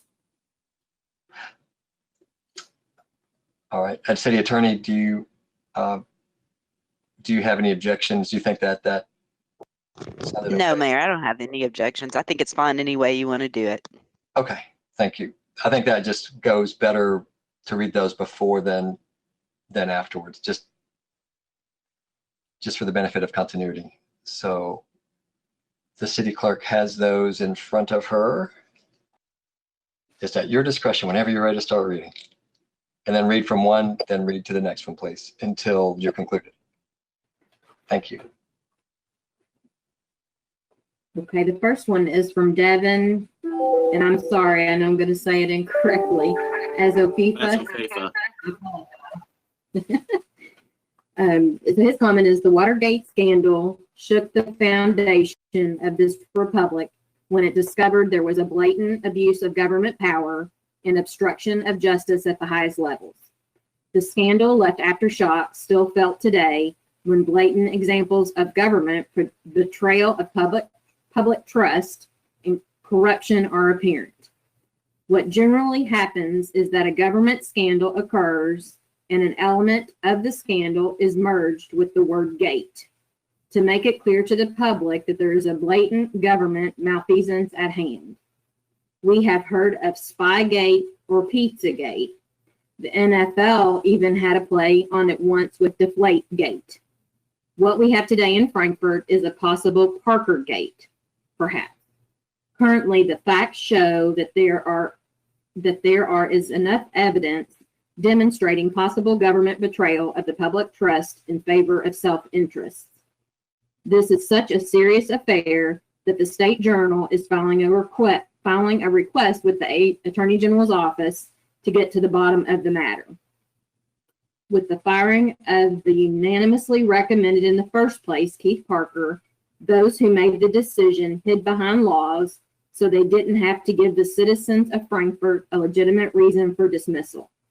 Due to Parker's stellar performance in his position, it would stand to reason that the citizens would be obligated to know why such a heavy decision would be made. Although this was a thick pill to swallow, the residents of the city had to place blind trust in officials who are supposed to be elected based on transparency. Commissioner Waldridge questioned that decision because she was not privy to the information which led to either of those decisions. In plain sight, we have local government officials frantically worried about the re-election campaign or the legacies they leave behind, while the people are left with questions that need to be answered. As a response, there is an agenda item proposed so that more government corruption can continue. If it were not for Commissioner Waldridge exposing how business is being done in local government, the public would be unaware of the backdoor deals being made. In light of these events, the lame duck body of government wishes to openly and legally silence Commissioner Waldridge from continuing to enact her campaign promise from 2018 of government transparency. The people of Frankfort need to stand against government tyranny. There is no reason for this lame duck body of government to create proposals that allow backroom deals to become legal and normalized.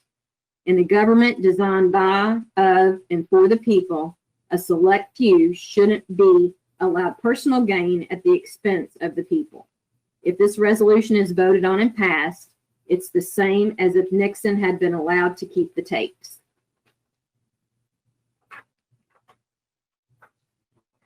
Okay, the next comment is from Eric Northcutt, and he says, greetings, Frankfort City Commission.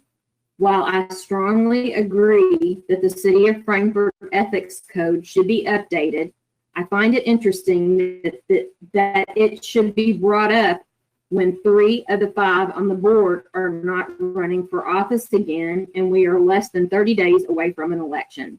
I think it is an utter embarrassment for our city to discuss adding an ethics provision to solely protect the mayor and or commissioners from someone exposing potential illegal and unethical actions by the body. I personally feel that the majority of the members of the current commission will and should oppose making any decisions regarding this topic, and will show the proper respect to the new and upcoming commissioners by allowing them to make any decisions that will affect them in future boards. Many citizens of our community know and trust those whom we have voted for that currently sit on the board. We trust them and know that they will not go along with this politically charged decision that feels like a last-ditch effort to cover something up. An update of the ethics code that would apply to the commission should be initiated by the citizens. If this item is being discussed to muzzle someone who shared details of the August 10th closed session, then I would say that someone should be protected under the whistleblower laws. Going into closed session is allowed to discuss sensitive matters pertaining to the dismissal of an employee, but if this commission just discussed methods and procedures to terminate, they were only protecting themselves from public scrutiny and developing public policy in private. Please reference Kentucky case law below. The exceptions to the open meetings laws are not to be used to shield the agency from unwanted or unpleasant public input, interference, or scrutiny. Floyd County Board of Education versus Ratliff, 955 SW2D 2921, 924, Kentucky, 1997. Thank you for your time, and please remember who you were when you ran for this position and why we, the citizens of Frankfort, voted for you.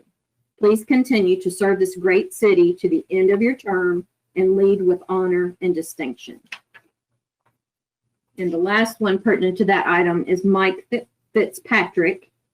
This current commission over the last 6 months has governed behind closed doors, literally and figuratively. Now you have an agenda item that will only strengthen your ability to govern in secret. With a few exceptions, all items that you debate must have the consequences of review by the people who you represent. As a citizen, I still have no idea why Keith Parker was fired. We only have one commissioner who has done her best to keep the public informed, and now you are trying to put a muzzle on her and her ability to shed light on this commission's secret agenda. 4 of you will be gone in a few months. Don't let this be your legacy. Okay, those were the 3 I had, Mayor. Okay. All right, thank you so very much. We thank them for their comments, and we appreciate anytime citizens have comments, please do so.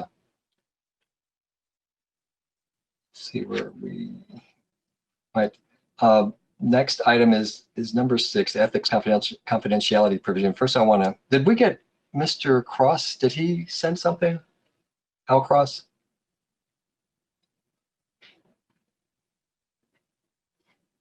Because he sent a copy to me. I don't know. It's from the Society of Professional Journalists from the Bluegrass chapter. Is Commissioner Tippett? Mayor, I'm not sure about Mr. Cross, but I did have, I don't know if I should mention her name or not, but one of my mentors, a 40-year professional educator and former superintendent of the Franklin County Schools, has an opinion to weigh in on this. I don't know if she contacted Ms. Ross or not. And should we mention her name, Ms. Ross, or not? I would not mention her name, and she did not submit a comment, but I did speak with her. Okay. So it would be inappropriate to generalize anything out of that until she submits something. Is that correct? Thank you. Yes. Okay, so I want to ask the solicitor a question too. Did Mr. Cross get in touch with you? today? No? No, no, sir.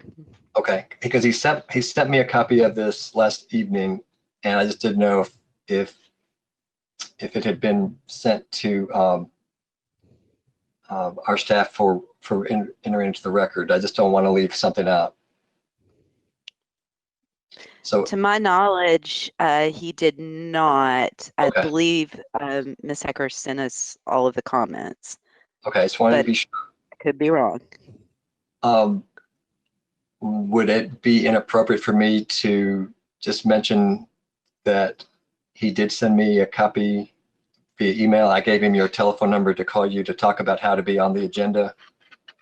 And that if he was inclined to have these comments entered as part of the record, that those would go through the process that I was going to have him talk to you, and you could direct him on how to do that. Sure. But so since not, maybe I shouldn't discuss this. I'm not privy to what he sent you, so I'm not sure if he wanted Okay. his comments to be addressed or not. No, so I probably will just defer back. Okay. I just wanted to be sure. Because I did the same thing for comments at a previous meeting, and had asked one of our commission members if they were wanting to read from somebody that had sent something to them. Commissioner Waldridge. Mayor May, was that, oh, there we go. Mayor May, was that, Mr. Cross, was that sent to all of us? I don't think that I saw it pop up in my mailbox. It was not. Okay, so it was just sent to you. And in his email, did he ask for it to be read for comments, or was he just having a discussion with you? He just had a discussion with me, and I'd advised him. Okay. Okay. Let's see, hang on.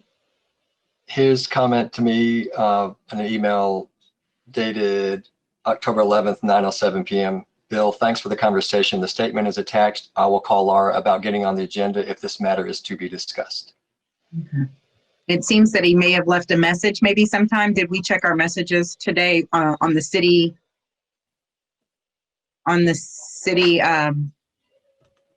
system? I'm sorry. It's okay. I don't know. I didn't get it, so I don't know. And I just want to make sure that it is a little confusing in sending, because I know I get text messages all the time. Who do I send my message, my statement to?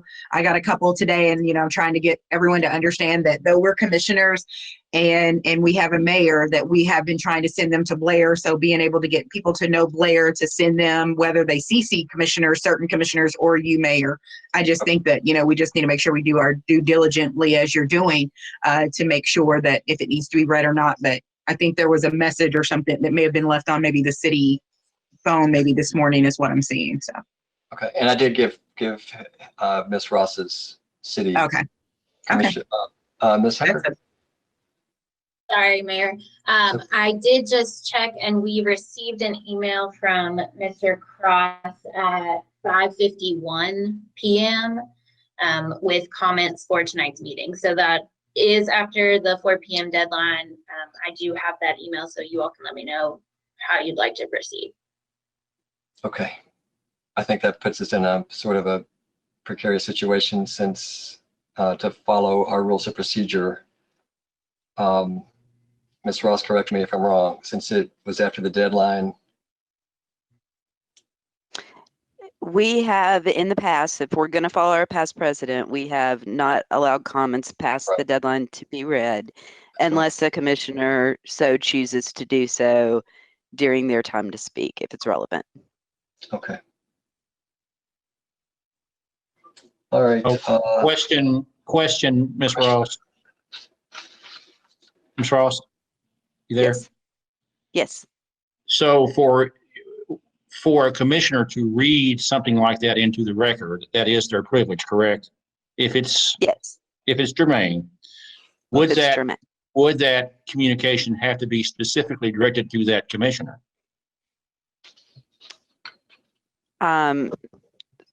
the communication, would the communication have to have originally come Been to the addressed. commissioner who's reading Right. it? Who would read into the record? That's just a question. No. I think anyone who wants to provide information, any of the elected officials who want to provide information that they believe is relevant, has the right to do so if so recognized by the chair during their time to speak. I think as the chair, I'm just gonna, since I have a copy of it, and I think it's just probably, I'll just read it if no one objects. Commissioner Waldridge, you have your hand up. Oh, no, I was going to sort of say the same thing. I was going to ask Blair to read it from her email that came in at 5:51, just because it seems like there was some confusion, but Yeah, that's Blair has fine, that. either or. But I was going to ask Blair to do it just because. Thank you. If Ms. Hecker's there and she has it, it would be better if you would read it, if you don't mind. Don't mean to put you on the spot. Oh, of course. Yeah, give me just a minute. I just wanted to be sure, because the way I left it was I suggested calling the city attorney, since neighbors, said he could walk up the street and or do an Ernest T. Bass and put it on a rock and throw it through your window. And it's like, hey, he would never do something like that. That's a joke. That's a joke. Okay, I do have the comment. Would you like for me to read Do you it? mind Mayor? reading it? And if anyone objects, this does relate to an agenda item, and we do have, I think the thing is, since I did receive it on my end before the agenda, I'm sorry, before the deadline, then I think I'll allow it unless there's an objection. Okay, thank you. Please read. Okay, this is a statement issued October 11th, 2020. The Bluegrass chapter of the Society of Professional Journalists objects to any ordinance, resolution, or policy that restricts members of a public agency from commenting about discussions that the public agency holds in closed sessions. We make this statement in response to the plan of the Frankfort City Commission to add to its ethics ordinance language that would prohibit commissioners from disclosing the contents of closed sessions, according to the State Journal. The Kentucky Open Meetings Act allows public agencies to meet in private for several legitimate reasons. Those exceptions can be abused, so public agency members should be free to speak about such meetings without fear of official retribution. In the absence of journalists and others who act as watchdogs on government activities, public agency members are the only available watchdogs on themselves. They should not be muzzled. If they abuse their right of free speech, they are subject to political retribution by their fellow members and the voters. Such whistleblowers should not be subject to official retribution, which appears to be the plan in Frankfort. The proposal there arose after one city commissioner told the State Journal what happened in a closed session immediately before the city manager was fired in open session without any real discussion of the move, and another commissioner said the mayor had 3 votes going into the meeting to accomplish the firing.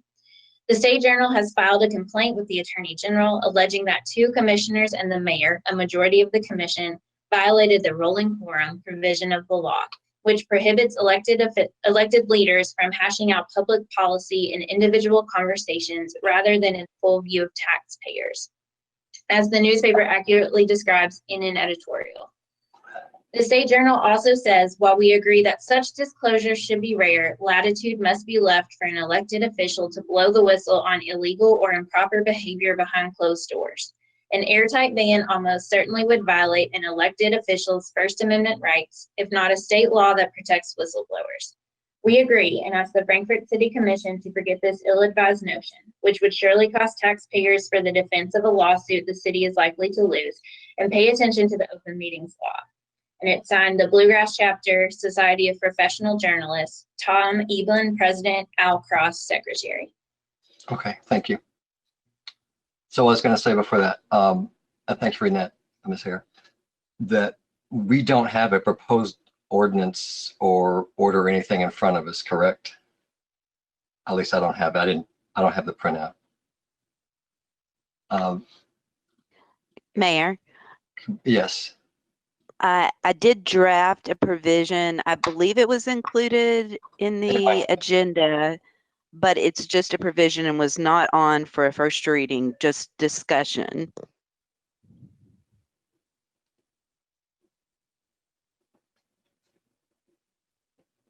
All right. I have a question, Mayor, Commissioner Tippett. for Ms. Ross. How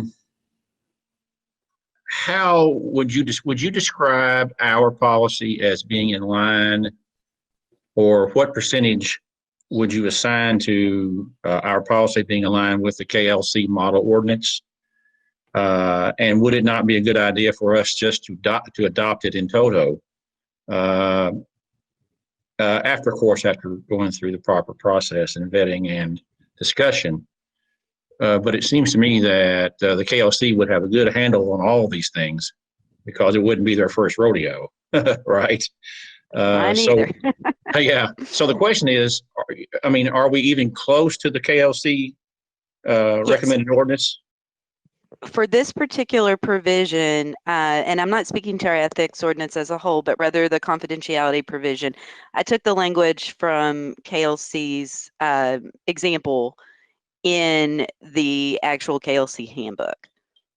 So that language pretty closely mirrors the KLC recommendation. Okay, just out of time, did you send us that in a separate email? Did I or could I? I'm sorry, Mayor. Oh, did you? As you know, I've had trouble with my city email account. I'm just making sure I couldn't find it. Shermay, was it on the agenda? It wasn't attached? Okay, I thought I had it in my packet. It didn't come off on my attachments. That's what I was going to say. But anyway, okay. I'm sorry. I couldn't remember I saw hands moving, and I apologize. I don't know if Commissioner Waldridge had her hand up first and then Commissioner Sauer. If that's not correct, you all let me know, because it's all okay. Commissioner Waldridge. I really don't know, to be honest, because everyone keeps jumping around. So in reading, I did go back, with this being brought up and some of the issues that I discussed in the last meeting. But this message is sort of for our solicitor. I did go back and do my due diligence and reading the KLC, as that's a lot of times, and knowing that you came from KLC, that is something maybe we should look forward to, in adding or subtracting in that. But once I read that and read where we were as far as our ordinance, I guess the one thing that comes to me is this 100% constitutionally sound? To me, it doesn't seem like that. So if you could really share in and answer that for me, it'd be greatly appreciated, even though it is coming with KLC. And in regards to what I've seen with KLC and what we have right now, I just don't foresee this being constitutionally sound. So could you share with me? Sure, and I do have this actually as work session item 6. So I believe it was attached to the agenda, but that's something that my own notes show. No, I cannot guarantee, Commissioner, that it's completely 100% constitutionally sound. It is one of those provisions that has not undergone. As you can see, there are some who are opposed to it. There are some city attorneys who are opposed to it, some other officials. There are some that do adopt it. Until it is truly vetted in the courts and scrutinized there, I cannot guarantee the constitutionality. What I would say is that a lot of that will come down to not on its face, whether or not it's constitutional, but how it's implemented. Thank you. Commissioner Sauer? Ms. Ross, I do have work session number 6 as a part of my agenda, and I did receive the ordinance for discussion. I believe on item C, it does reference KRS in 4 different places. For the edification of the public at large, watching the show, Ms. Ross, could you read simply the misuse of confidential information, A, B, and C? Sure, I'm happy to do that. We already had, first of all, to explain, we already had a provision in our ethics ordinance that dealt with misuse of confidential information, but it was very specific to furthering financial interests. So the second provision that we've added would apply to more than just someone using information for their own financial gain. Okay, so it's 39.09, misuse of confidential information. A, no officer or employee of the city or any city agency shall intentionally use or disclose information acquired in the course of his or her official duties if the primary purpose of the use or disclosure is to further his or her personal financial interest or that of another person or business. That's the language that was already there. This is the new language, if you also chose. B, no officer or employee of the city or any city agency shall intentionally use or disclose information acquired in the course of his or her official duties, which by law or policy is not available to the public concerning the property, governing operations, policies, or affairs of the city, except when required by state or federal law or by court order or lawful subpoena. C, information shall be deemed confidential if it is not subject to disclosure pursuant to State Open Records Act 61.872 to 61.884, and this is new language, or if it is properly discussed in an exempt meeting pursuant to State Open Meetings Act, KRS 61805 to 61850. I don't see what the big deal is.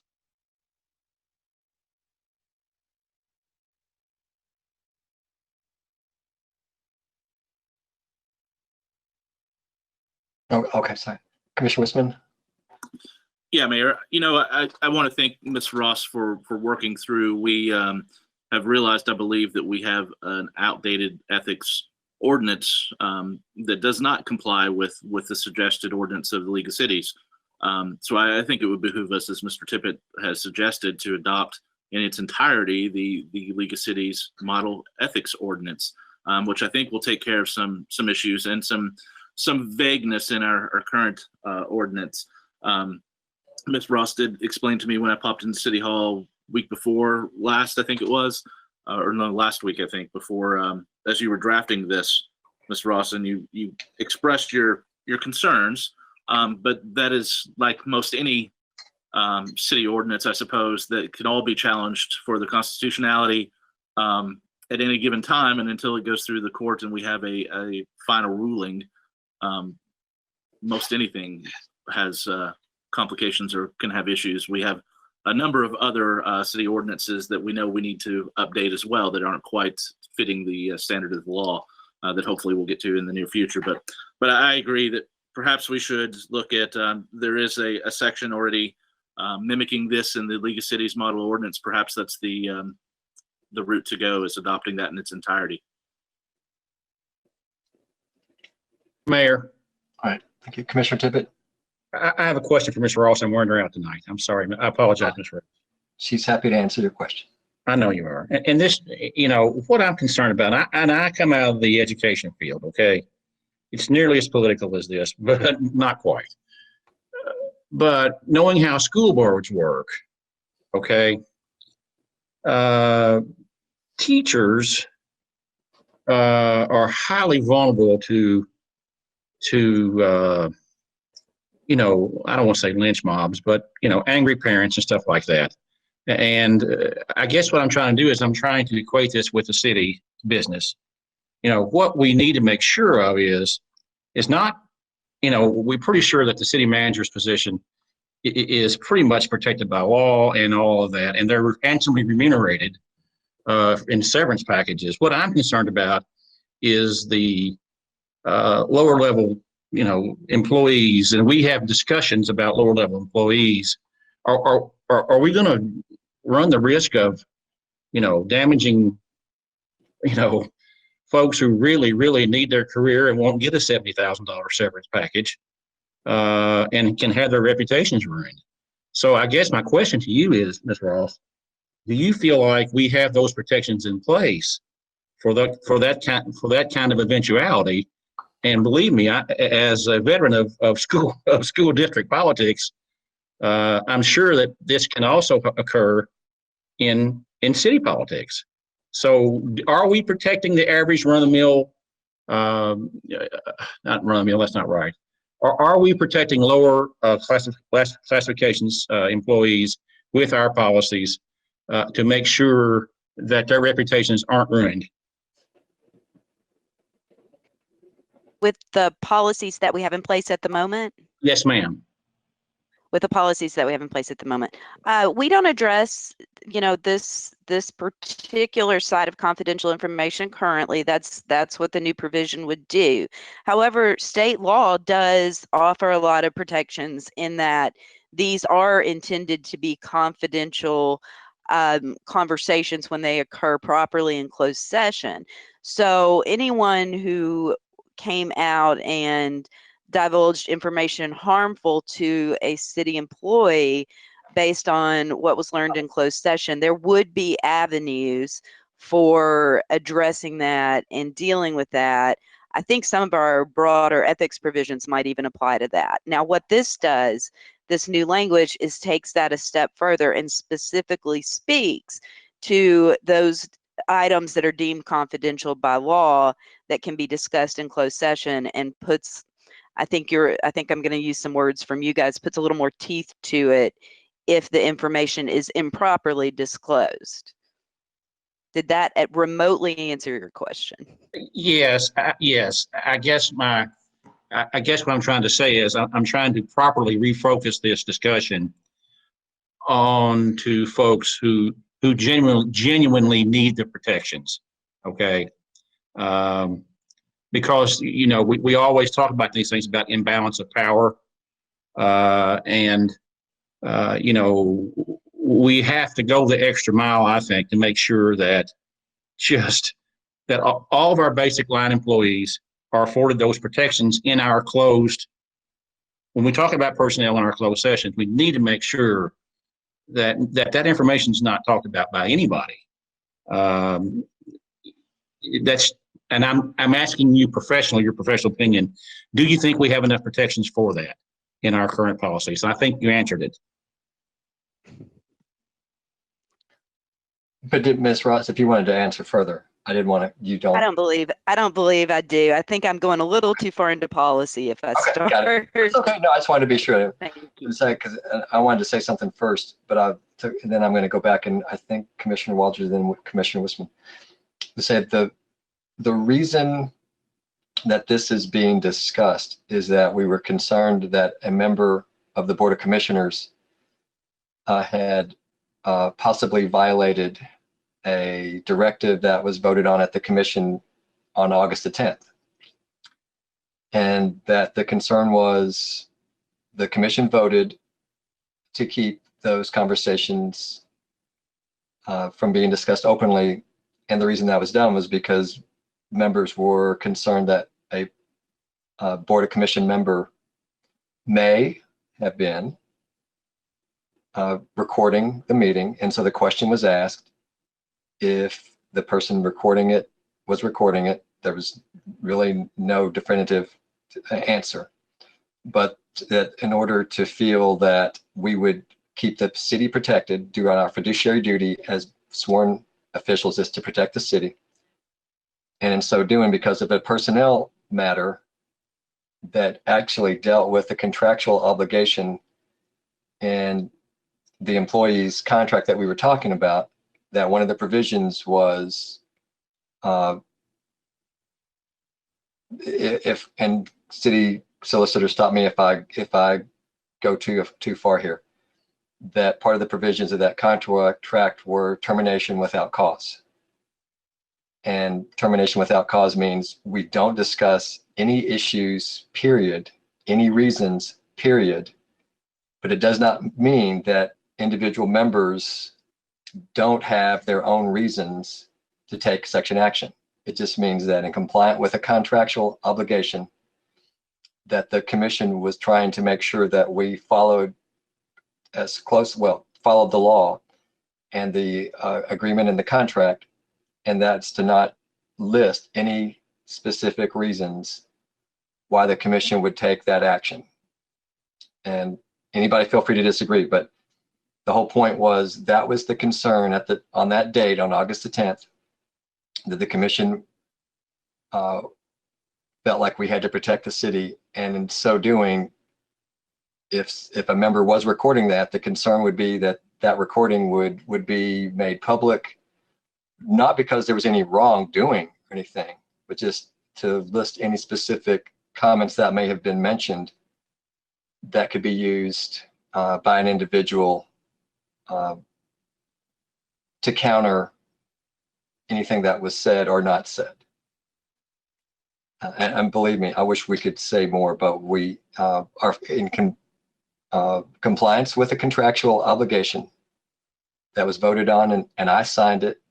And so I will honor that, but would say that this whole discussion is not to try to muzzle anyone on talking about anything that would be construed of any knowledge of any member of the commission, myself included. If anyone is doing anything that we know of that we believe is a violation of any policy or state law or federal law or ethics code, we have individually, we have fiduciary duties to disclose that.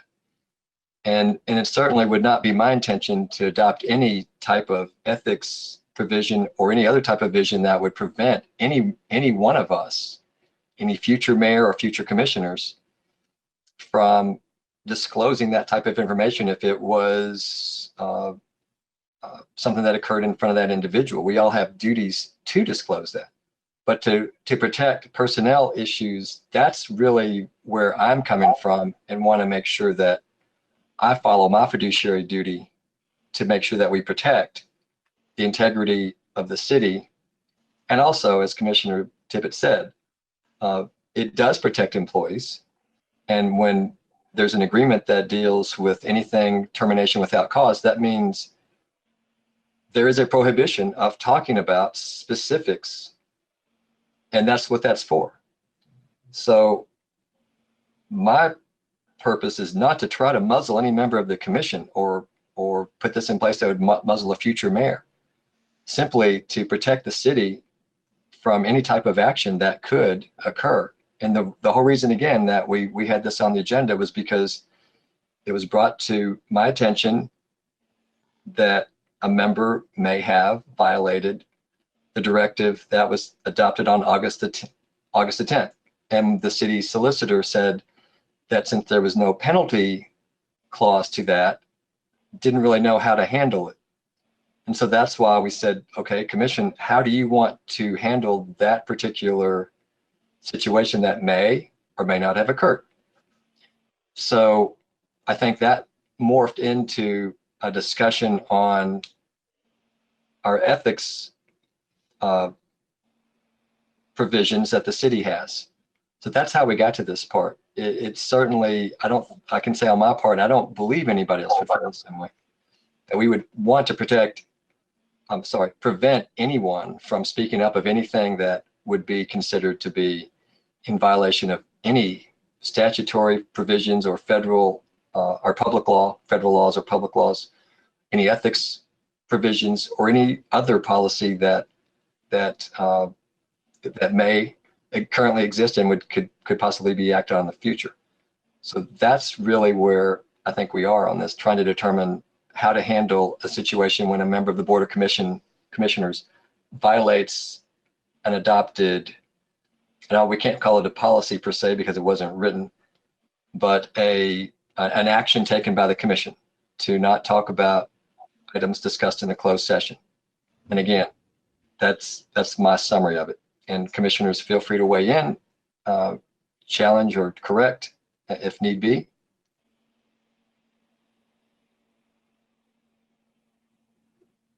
You finished? I know you said that I go next. I just want to make sure you're finished. That's right. That's fine. I'm finished. And then Commissioner Walters, and then Commissioner Wisman, and then anybody else that wants to chat in.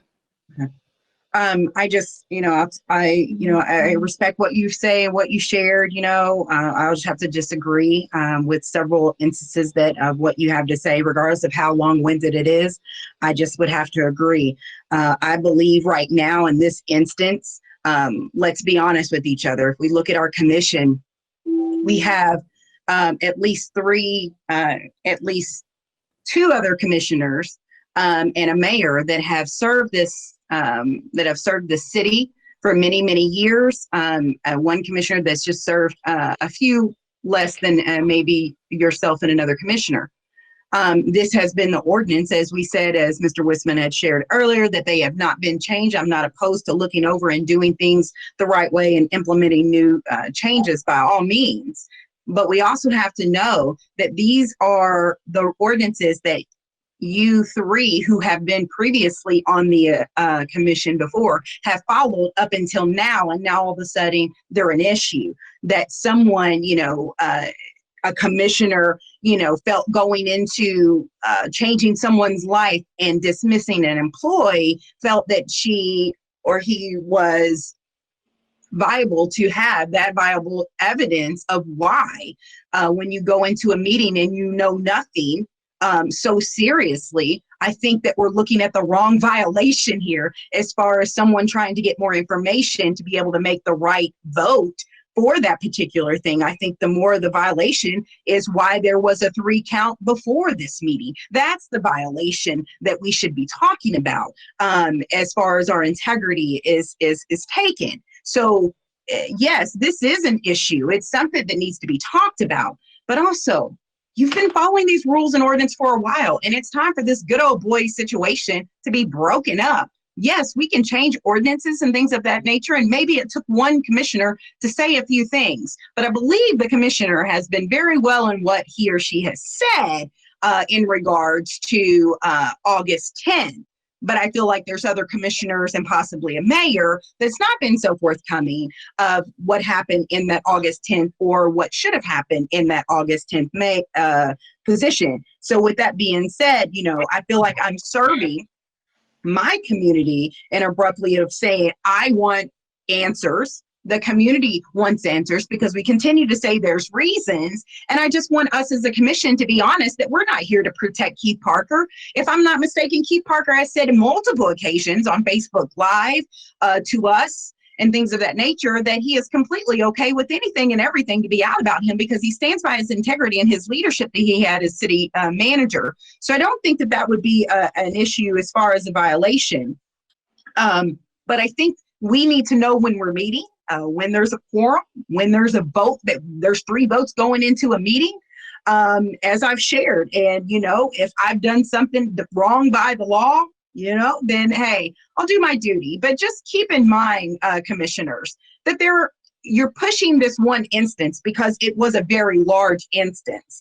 But I just want you to keep in mind, in 2019, there were several meetings that we brought up in closed session that also brought up that there was a couple of commissions and possibly a mayor that also shared some information that got out, that got back to us. And we had this conversation before on what is our, I guess, retribution of if we do that, what happens? And basically it was like, well, nothing really happens. So now that someone is trying to put the truth out on what really occurred, now we're trying to hush someone or change the verbiage. I'm against it. However, I am not opposed to looking over ordinances and changing them. But I think in this instance, it really says that we have 3 people, at least 3 people that have been following this for a while, and all of a sudden there's a change when something doesn't seem quite right. That's what I wanted to share. Thank you. Commissioner Wisman.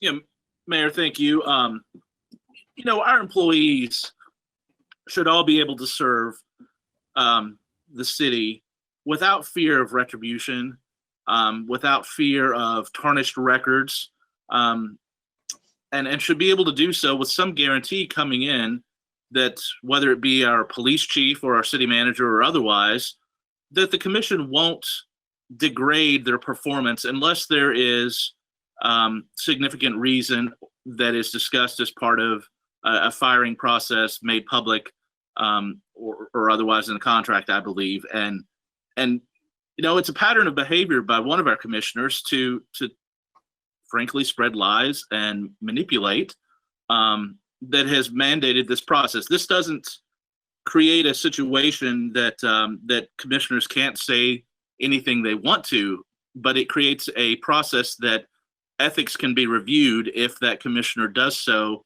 maliciously or retroactively in some manner to hurt an employee. There should be some recourse that they don't just have to put up with it and live with the repercussions of a superior that may have a personal issue with them or not, whoever that is.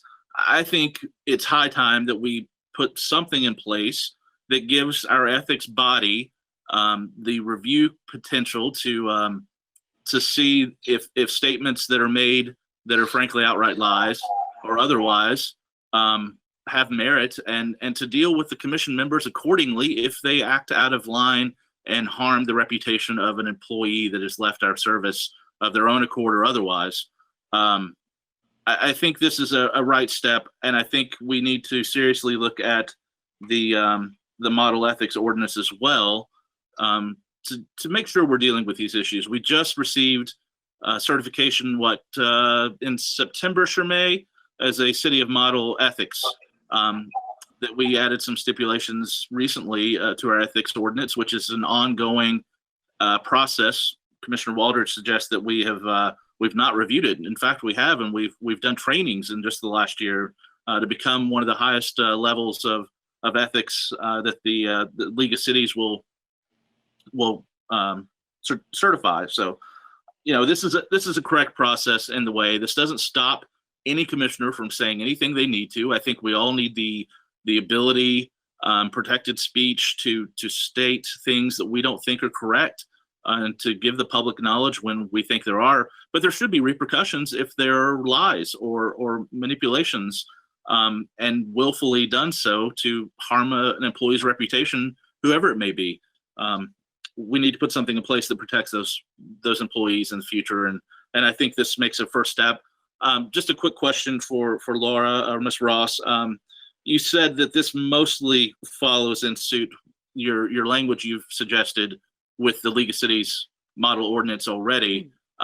Is there any further edits that we should consider, or is this pretty much verbatim of what they have in that ordinance? So, It's in substance, it's pretty much verbatim. It's just a little rearranging to fit our particular format. But in substance, it's verbatim of one of their many provisions that they provide as examples. I would say that adopting the model ethics ordinance as a whole will still require us to make a lot of choices regarding which provisions we want, because they do give us some options there. And you all can just let me know at some point if you want me to move forward with that. Thank you, Ms. Ross. I think we need to move forward with this. This is a verbatim language. I see no problem with us moving forward when the League of Cities has suggested language like this in their own course of action. So thank you. Okay, Commissioner Tippett, and then back to Commissioner Waldridge. I'm going to defer to Commissioner Waldridge. Okay. Please go first. Please go first, ma'am. Okay, Commissioner Waldridge, and now come back to Commissioner Tippett. I'll be right back. Sorry, I just wanted to add, I see that Mr. Wisman left, but my comment is that, maybe he should push his computer back a little bit further. As Pinocchio, the nose grows when you lie. My thing is, don't point a finger at someone with three pointing back at you. And there's been many lies with a couple of commissioners and mayors on this particular commission. And we are clearly aware of that. I just have really thick skin and I'm able to talk about it. And I want people to know that my integrity means a lot to me when I'm serving, that the right thing is done. So yes, I totally disagree with Mr. Wisman in trying to hint that, that someone's going to talk or be dismayed or degrade a particular employee behind closed doors. Well, what bothers me most about integrity is that Mr. Wisman already degrades our employees daily at every single meeting, how he undermines them and how he talks down to them and how he basically makes our staff feel like that they're incompetent half the time. So I think if we need to do anything about that, that's where we need to start, inside our meeting, of being respectful to everyone that is present and our staff that does their job diligently on many occasions, not just on this, even on forums. Mr. Wisman always says that everyone else is not competent and that they're not this and that. Well, you know what? It's time that we do something about that respect as well. because that is wrong. And no one, and I will speak on myself, and I'd be willing to bet with the integrity of other people on this board that they're out talking about degrading other staff or anything of that nature. As Tippett shared earlier, Commissioner Tippett, you know, we respect and we love our staff and they deserve the utmost. So I'm sorry, Mayor, I just do not agree with that completely when, you know, he's consistently degrading our staff. But I also want to say that repercussions and lies, you know, when we put in these rules and regulations, we have to understand that when you're trying to muzzle one or you're trying to push one in a particular to say that they're, quote, lying, make sure that you're willing to put yourself in that position and know that there's probably some other lies on your part that need to be directed as well. And, you know, I think that we need to get down to the dirt of this, and our community, myself, and I'm sure other people here watching and listening feel that there was some bad things done on August 10th. And I don't think that my comments have been one of those things that feel like that they're horrible, except for this commission feels that it's horrible. And I haven't spoken on anything. And to be honest, there was nothing really said at the meeting. So I'm not understanding what you're trying to hush or what you're trying to do as far as trying to keep why you let someone, our city manager, a great city manager, go and during a pandemic, and a lot of other things that have came to the table that have been passed without the community having an input.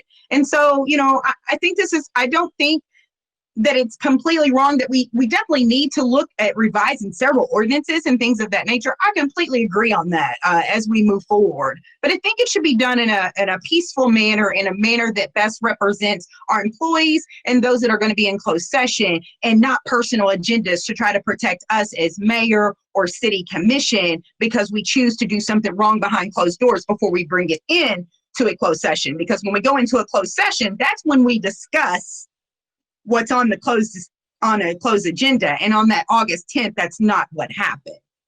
So that's what I want to share. I will leave it at that.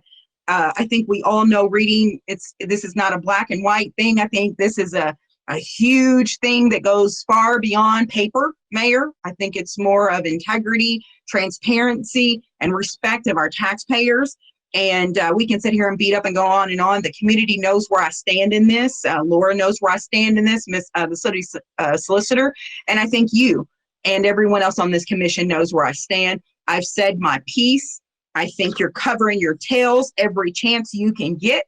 And it's disgusting that you're representing the community like that for those of you that are truly pushing this through in a manner that you are. But I just want everyone to uphold laws and regulations and ordinances to the best of your ability as mayor and city commission when we're moving forward. Thank you. Sorry, Scott, but thank you for allowing me to go first. Anytime, Commissioner, anytime. Commissioner Tippett, and then I'm going to respond. Okay. I think it would be very helpful for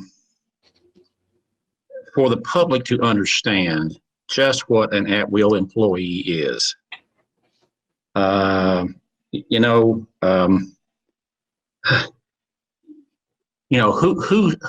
would be shocked, that there would be politics going on, or that, politics occur, because it's the very nature of the beast.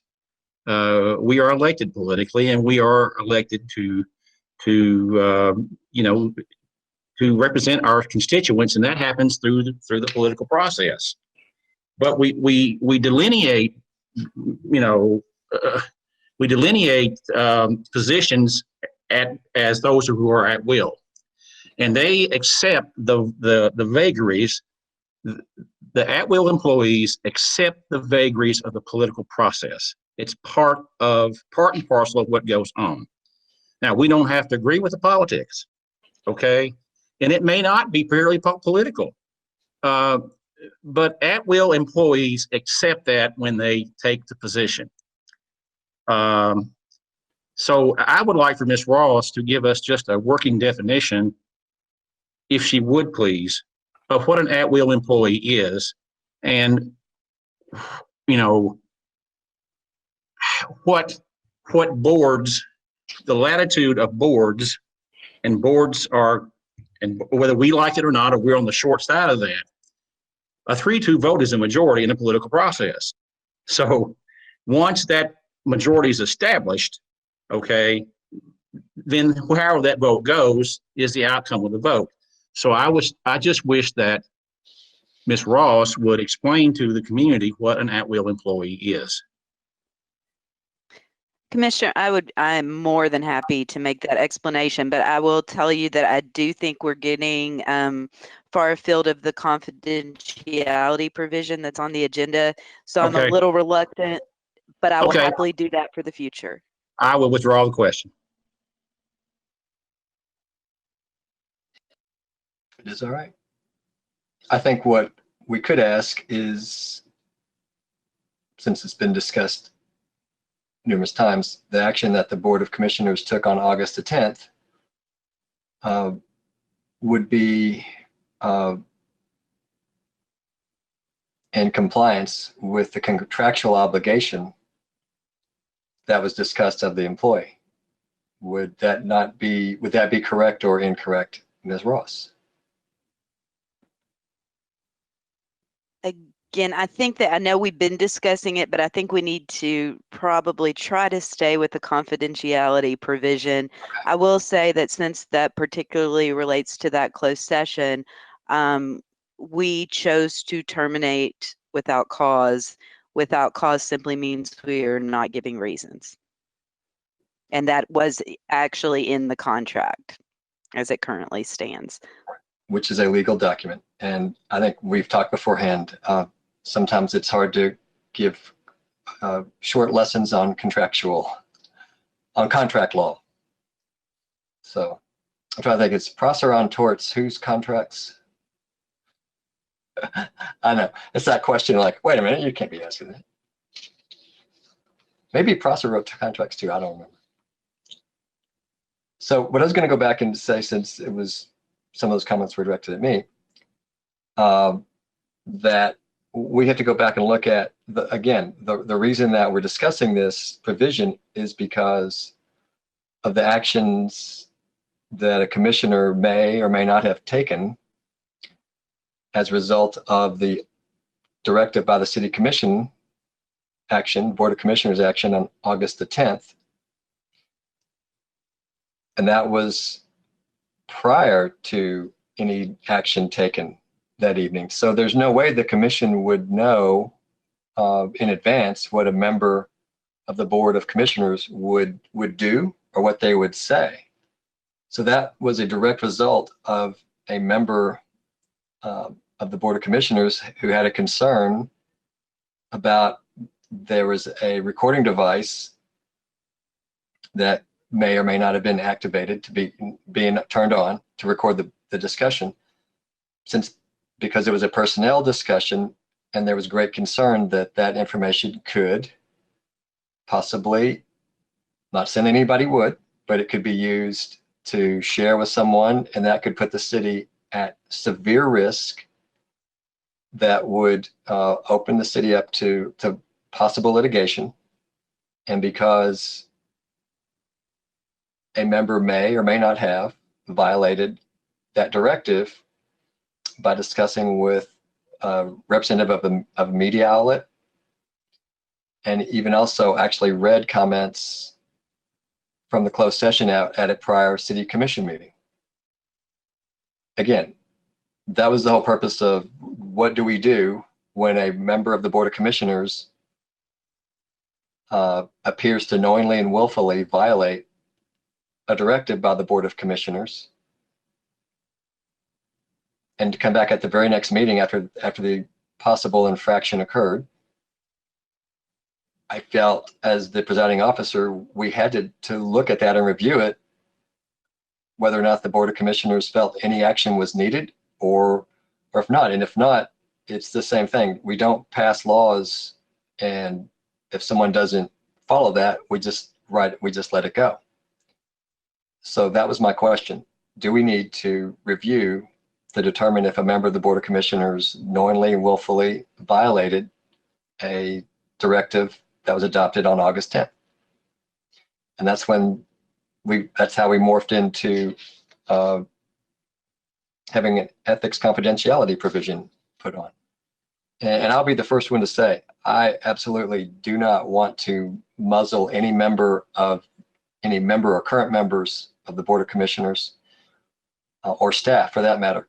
If anyone is aware of any type of illegal actions that may occur in the future. And that's not what this is. So that's why I want to steer it back to. And just will say too, I believe that everything in that meeting on August the 10th, since we're discussing, that's what got us to this point.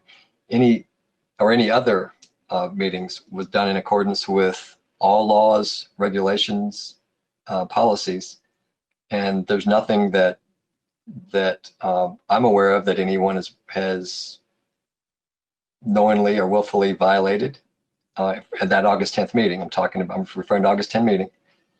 And that over my 29 years as a public servant and in my other life too, that I have served with openness and accountability. And if that was not the case, I think you would see plenty of cases along the way where that would be indicative. So what we have is a situation where people disagree with how things were handled and taken comments from people that may have offered opinions. And I think we've seen written comments trying to clarify some of those statements that are being used by others to say that was proof of any type of violation. We have done everything we can to be in compliance. I believe we have been, we are. And nothing in this provision and this proposed any type of ethics policy would be something that could be construed to be retroactive. So anything that happened or didn't happen prior to any adoption of a new policy or amendment to the current policy would be retroactive to any actions of any member of this body. Ms. Ross, is that correct?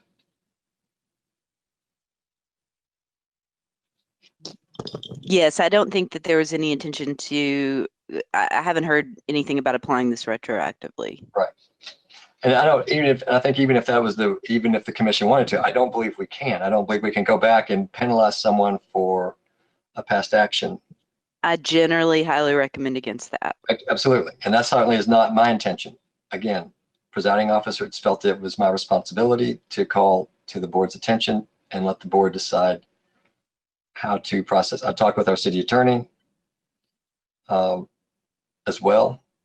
And then it was recommended by staff that we look at possibly putting something in writing.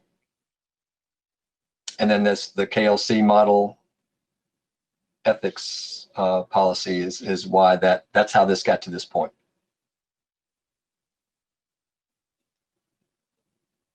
Commissioner Waldridge. I don't know, anybody else have their hand up? Commissioner Waldridge. Is the screen frozen? No, sorry, you were frozen for a minute, so I didn't know if you saw me, so I was keeping my hand up. I apologize. Mayor, I understand, some of what you're saying in a roundabout way. I get it. I just want to make clear that when we say that we're not speaking, it's about keeping things inside this meeting. I guess if you can say in layman terms, it's about keeping things of employees inside this meeting, right? However, there must have been discussion about this employee outside of the meeting for August 10th to happen. And that's an issue because to me, for as far as city commission, and I have a vote for this, I'm a sitting commissioner, I think that it's negligent to keep pertinent information from a voting member on such a big decision or any small decisions. It should be a discussion. And, not only are you trying to, I guess you can say muzzle someone, me, I don't mind, but you're also keeping things from a commissioner. And maybe if things were forthcoming in an open session, in a closed session, work the way that it should be by reading, going into a closed session, discussing items and bringing them forward versus going in with a decision, that may have came out a little bit differently. But, in this instance, like I said, I'm okay with going over ordinances and updating them. I completely get it. But in the reason in this time right now, Mayor, it's doing nothing but it's making more controversy, and really it's just digging a bigger hole for everyone. I think that everyone clearly knows that something happened behind closed doors before August 10th. We continue to spin our wheels as though that no one really knows what's going on, as though our community is not smart. Our community is very smart, and they can read through these long paragraphs and long dissertations you continue to give us on what we really know are the facts and definitions. I think that that's unwavering in your part to continue on, to get the community to be looking at one thing and then now it's another, and it takes so long we lose people. But what I will say is it was negligent. You should never be able to meet in a meeting with voting people and one commissioner left out of all the meetings that happened before, all discussions. And you even said you called and you discussed it with 3 commissions. Yes, you can put things on the agenda and things of that nature, and you can vote on things to have 3 people. But in an instance like that, that's called transparency within your board. And if that had happened, none of this, I don't think, would be going on, because then we would know why Keith Parker was then dismissed, and all of this right here would not be going on. But the problem is, why Keith Parker was being dismissed, it seems to be seeping out. It never came up in our meeting, but it keeps to seem to be seeping out for one reason. And then when we show emails and stuff for that reason, now it's another reason. And, to let our leader go, who was doing such a great job, then it makes me worried on why we're changing ordinances. But again, it's just a few more months to a new commission. We can change whatever. The new commission coming in, I pray, will work closer together. We'll work with transparency. We'll do what's in the best interest of our city, of our staff, of our employees, of everything that needs to happen. And they'll be able to reconstruct everything else and work with Ms. Ross accordingly and allow her to do her job efficiently and effectively. So thank you for sharing of the pieces that I did catch, but that's how I feel. But thank you. Commissioner Sauer?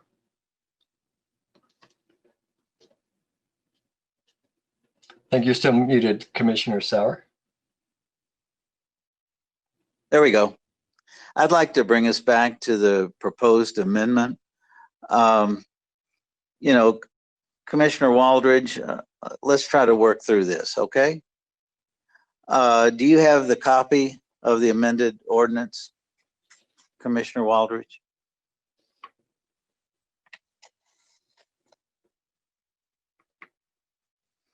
I definitely do. Good, good. Down there near the bottom that the city attorney put together for us, misuse of confidential information. Let's go over this just for a second. I beg your time and your pardon. Like in number A, you're not going to disagree, I don't believe, with the statement, no officer or employee of the city or any city agency shall intentionally use or disclose information acquired, in the course of his or her official duties, if the primary purpose of the use or disclosure is to further his or her personal financial interest or that of another person or business. You're not going to disagree with that, are you?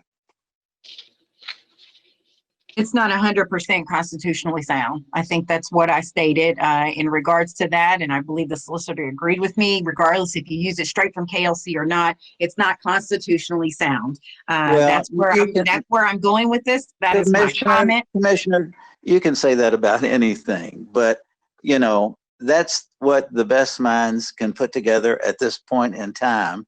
And I know you wouldn't disagree with A. On item number B, no officer or employee of the city or any city agency shall intentionally use or disclose information acquired in the course of his or her official duties, which by law or policy is not available to the public, concerning the property, governing operations, policies, or affairs of the city, except when required by state or federal law or by court order or lawful subpoena. You're not going to disagree with that either, are you? Item B. Commissioner Sauer, as I stated, we've already read this. You're wasting time in reading through. My comment is it's not 100% sound. I'm not saying no changes don't need to be made. It's not constitutionally sound. Period, point blank. You can continue to read. It's not going to change my mind. You know, you were one of those three votes. Commissioner, the meeting. Commissioner, are there any changes that you would like to make in item A or B?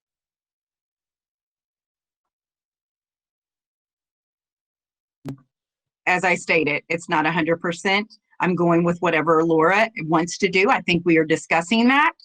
And with that being said, you can continue to read. It makes me not think anything else except something went wrong and all of a sudden we want to change things. As I stated, I'm okay with changes. You can continue to come at me. You are wrong for being one of those three votes before August 10th meeting. Period, point blank. It doesn't matter how slow you read it to me or whatever. You can get as mad as you want to. I'm not mad. I don't need to be read to like a child. You can read, but I see what you're trying to do. Let's stop that.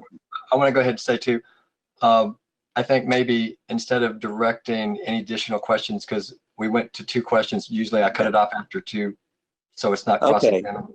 So we could direct it to the whole body. Well, I would ask the whole body, are there any changes in what has been presented by the city attorney, especially in A, B, or C? I just have a question, Mayor. May I have a question? Commissioner Sauer has the floor, but he was asking that as I don't know if he was asking it as a rhetorical question or a specific question, Commissioner Sauer. I was asking the question of the body of the city commission. All right, Commissioner Tippett, if you want to respond to Commissioner Sauer's question.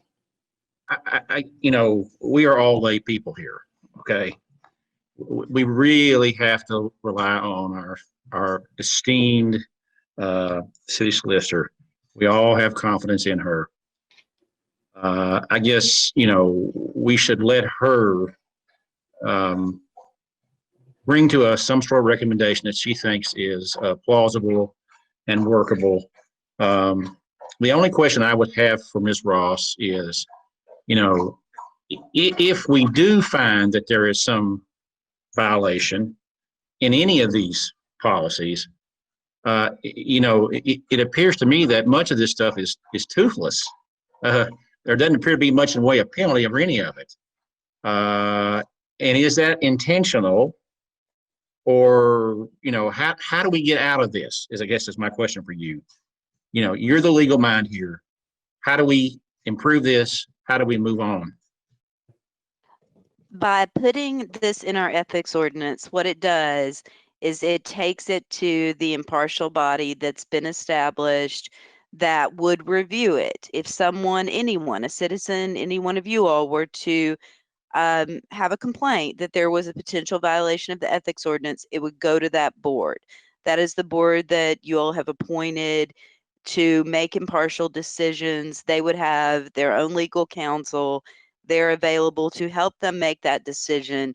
And then they have the opportunity per ordinance to impose certain penalties or to recommend certain penalties to the Board of Commissioners. It is extraordinarily difficult for a lot of reasons to penalize sitting elected officials because you don't want to dilute the vote of the people. That's why it's so hard to remove or discipline an elected official. Does that help you, Commissioner? Yes, and that's the way the founding fathers intended it. Okay, Commissioner Wells, you wish to respond to Commissioner Sauer's question? Yes, I do. I would say, with that being said, Commissioner Sauer, I completely agree with what Laura would put before us as we discuss it and things of that nature. As I spoke with Laura on several occasions, and she completely agreed with me that it's not 100% constitutionally sound. As to that, with this situation, Mr. Commissioner Sauer, is my question would be for you in regards to that is, how would you feel if you were the commissioner that was left out of that particular thing? Would you not be upset about not knowing what happened before someone came in and fired your city manager? That's a good question. If you were me and you knew nothing and still know nothing about the firing, of your city manager, Mr. Sauer, would you not have an issue with it if you were the only commissioner that knew nothing about that firing?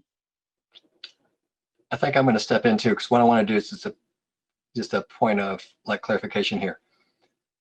When I've said this previously, just before Commissioner Sauer answers the question, which he may, what I said at the time, Commissioner, the reason that I spoke with commissioners about any agenda items is that when commissioners would call me asking about agenda items that they would like to put on the agenda, we would have discussions about the agenda. And I said previously, you had not called me directly to ask for any agenda items, that you used to go through the staff, and said that the procedure is to put something on the agenda. I would prefer and need to hear from the commissioner to make sure that we're putting items on that are in compliance with what an elected official wants. And in this particular case, that these three different commissioners asked about specific items to be added to the agenda. And in so doing, I said, I'm going to add a personnel item on there. And that was it. That's simply all that happened. And that's just a simple answer. And what I've said previously. So Commissioner Sauer, go ahead. Thank you for your clarity. So Commissioner Sauer, if you want to proceed.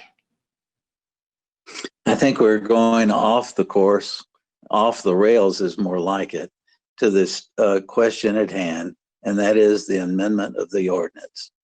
We are also being challenged as to our closed meeting, and as I understand, the former city manager is lawyered up with an attorney out of Lexington, waiting to see, if anything goes wrong whatsoever.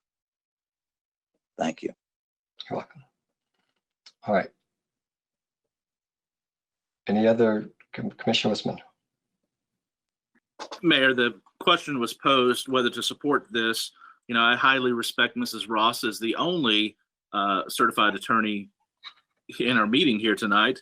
And I respect that what she's put together to present to us reflects her best ability to create clarification and teeth, if you will, if there is intentional wrongdoing on behalf of a Board of Commissioner, reflecting to any recourse of city business.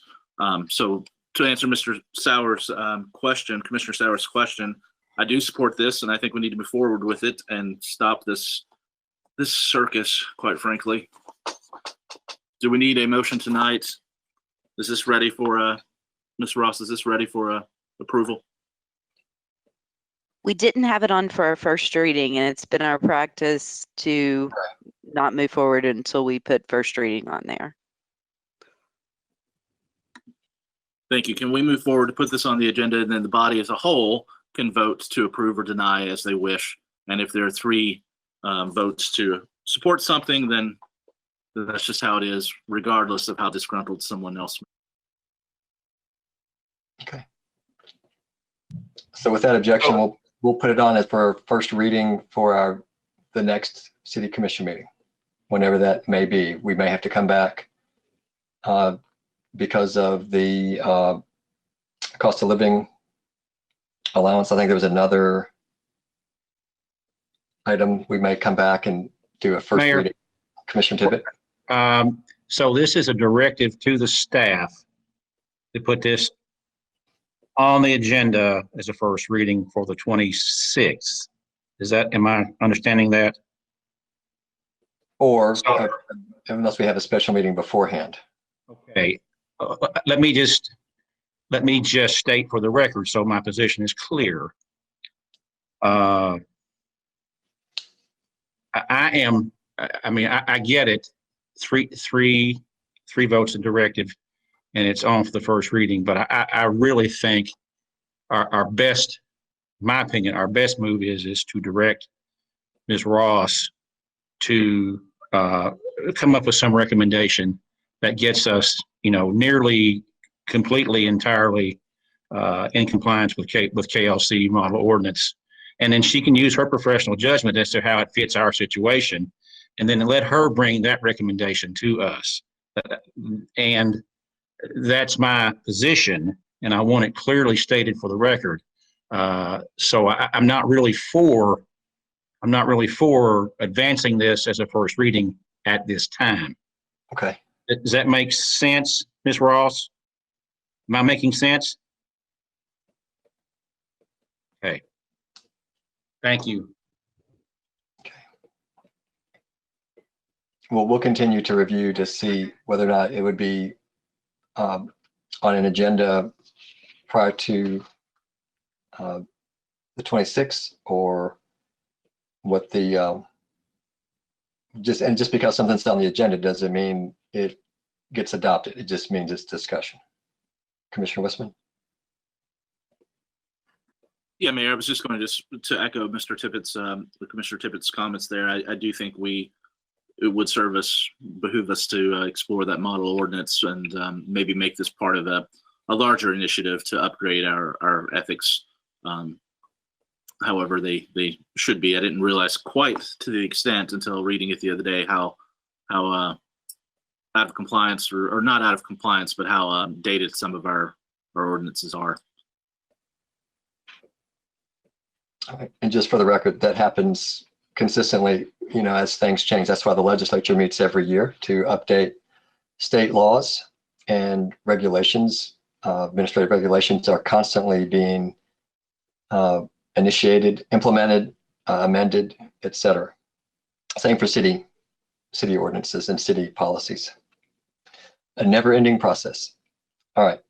So we will at this point, we'll wait for further information from city staff, and then if commissioners have questions, feel free to ask. Is that fair? Okay. Next item would be social media policy. I'm not sure who is going to lead this discussion. Do we have a staff discussion on this one?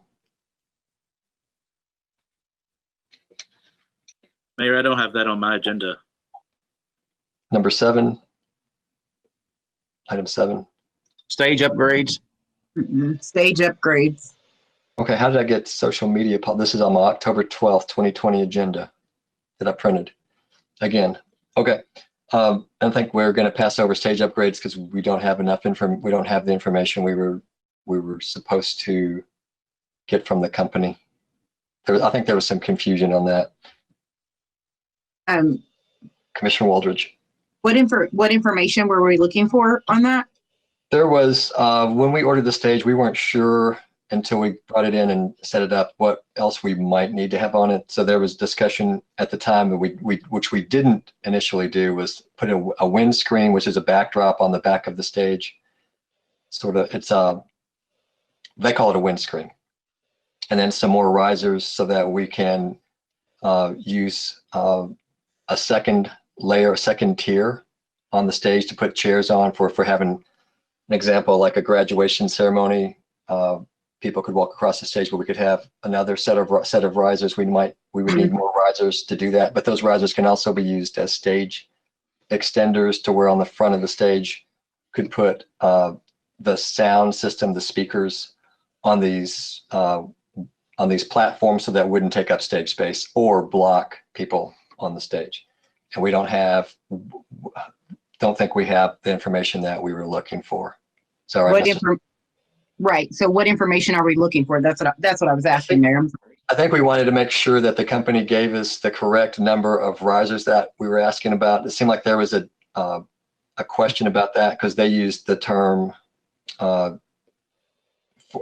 we were talking about 4x8 sections, but they were using the term drum riser, which could mean anything. And we were talking about that those could be broken apart.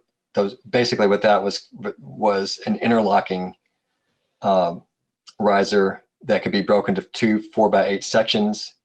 And the lady we talked to on the phone, she kept thinking it was an 8x8 section. And so that would be too big. 8x8 would be hard to move. Right. So that's, we just want to clarify what it is that we were asking them to give us, because when I looked at it with staff, it didn't appear to me that everything was included. So we didn't want to do it again and then have to come back and do it a third time. Mayor, may I? Absolutely.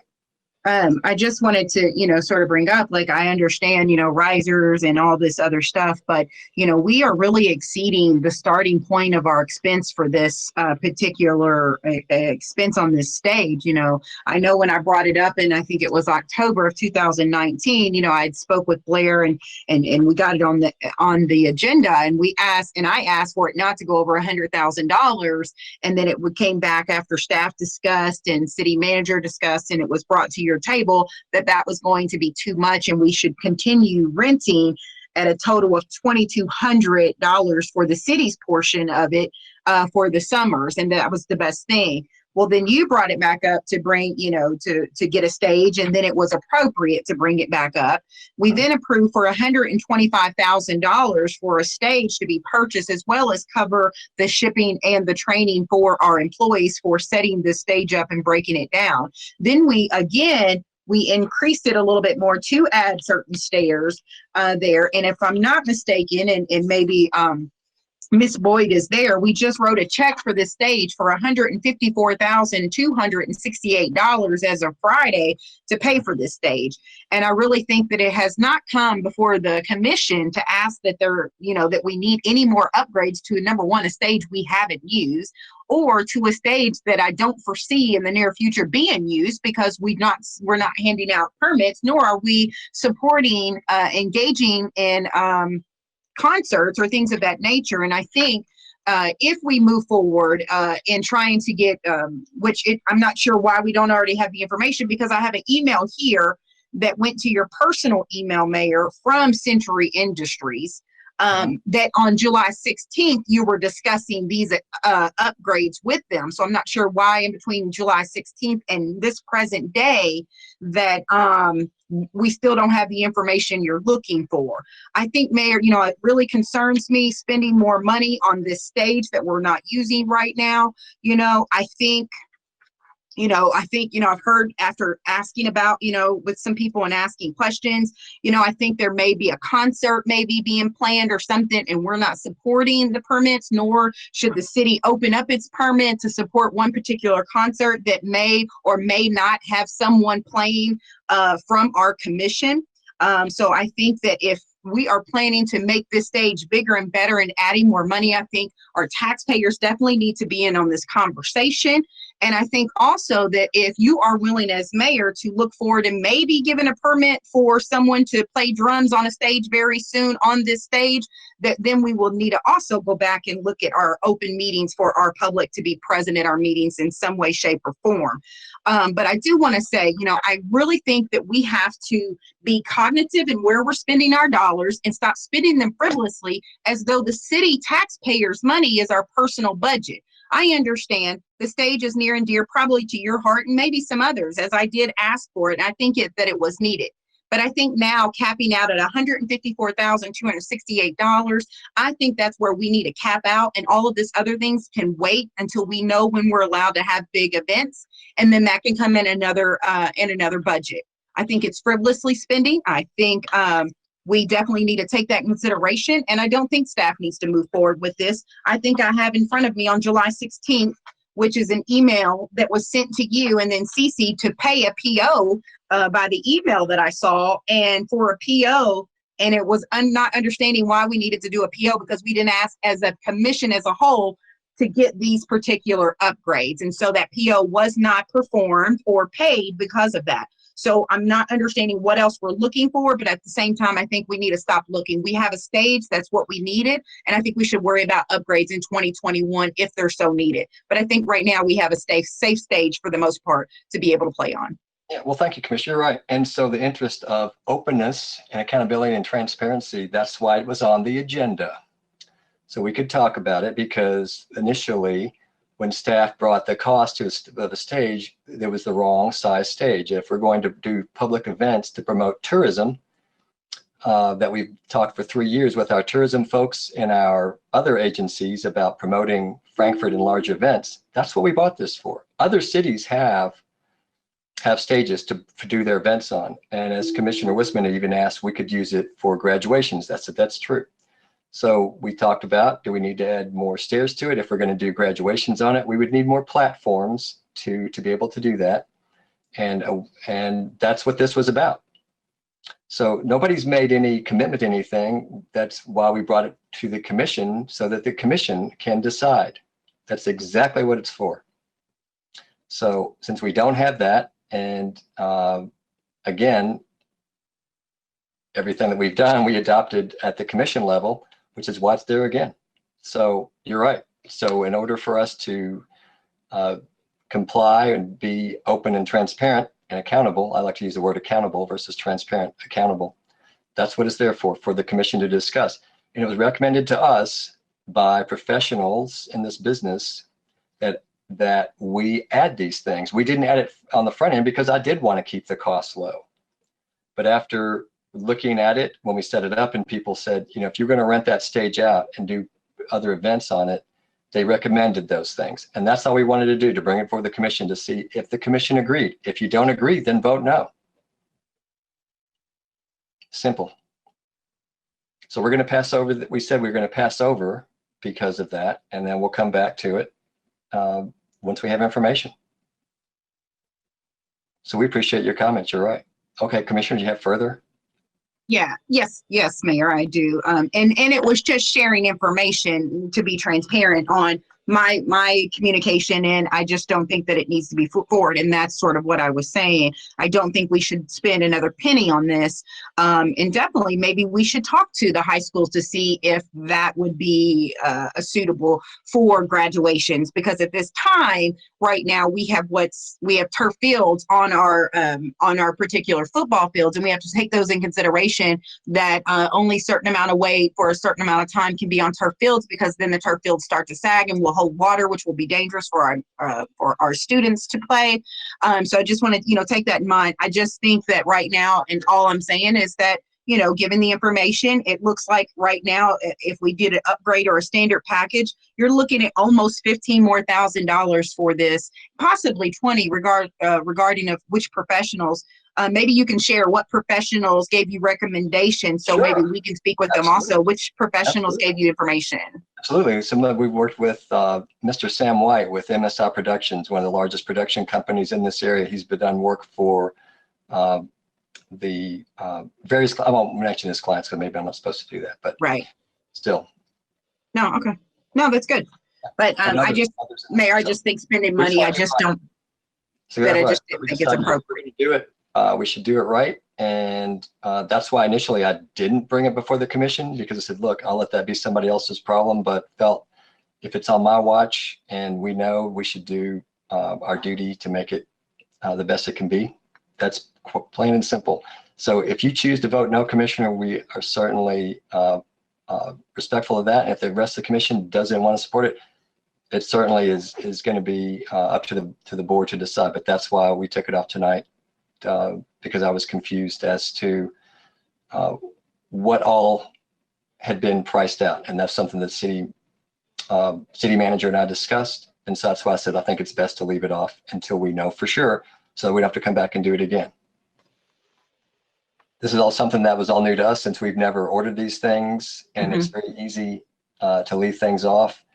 There were things that our staff noticed when we set the stage up to learn how to do it, and I think there's some pieces that felt would be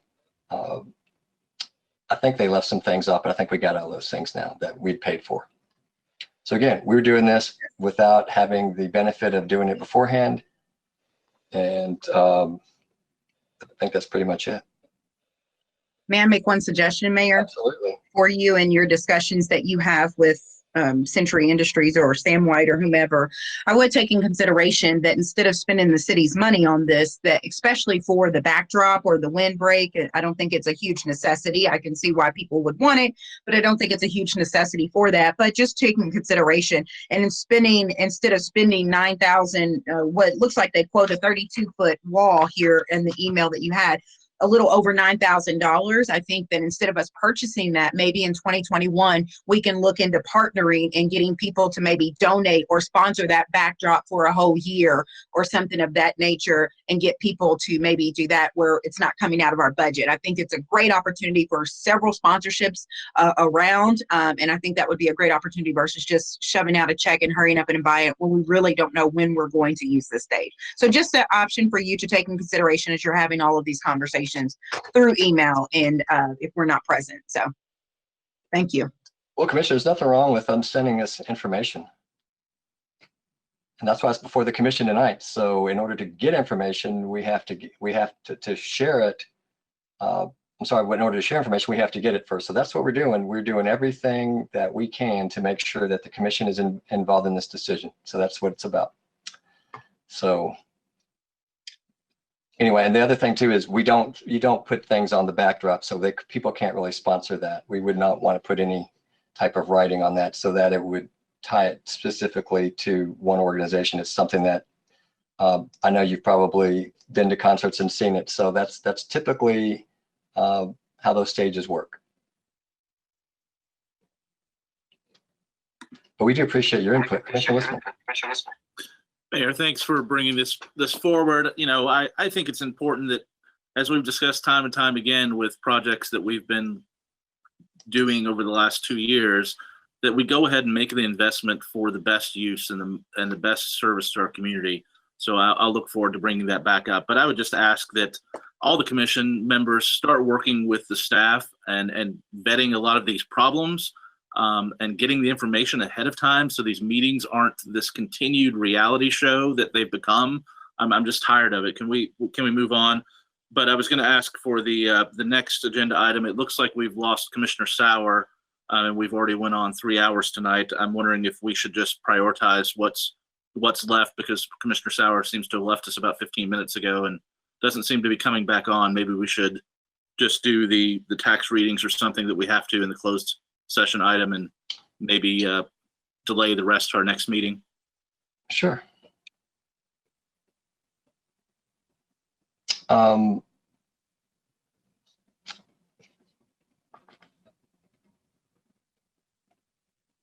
Do we? Mayor. I'm missing something. What did we have to read? Do we have something we needed to read? Did you say? Mm-hmm. Sorry, Mayor. Yeah, I said we have the 2 second readings of the tax information that I understand we're under a bit of a time crunch for those. I don't know if anything else is. That's on the, okay, somehow, again, like I said, I was double checking this. The agenda that I have does not have that.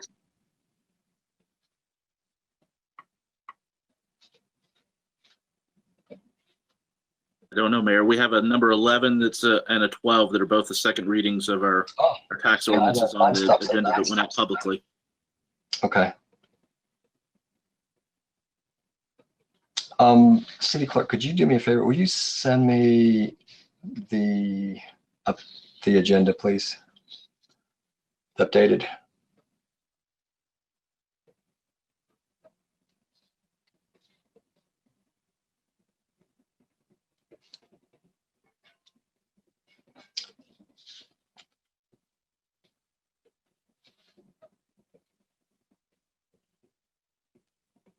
But let's read, if we have items that need to be read, let's do that. And then we can skip, since Commissioner Sauer's connection is lost. I'm fine with, if you all want to read those and then adjourn and come back and add these to the next. We can do a special next week. Let's see. And City Clerk, let me check my email.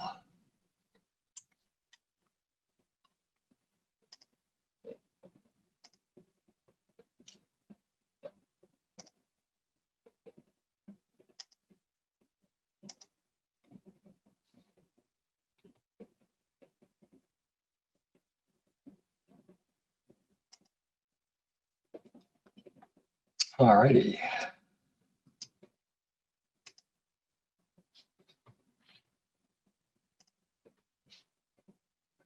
All right, so I'm going to print that out.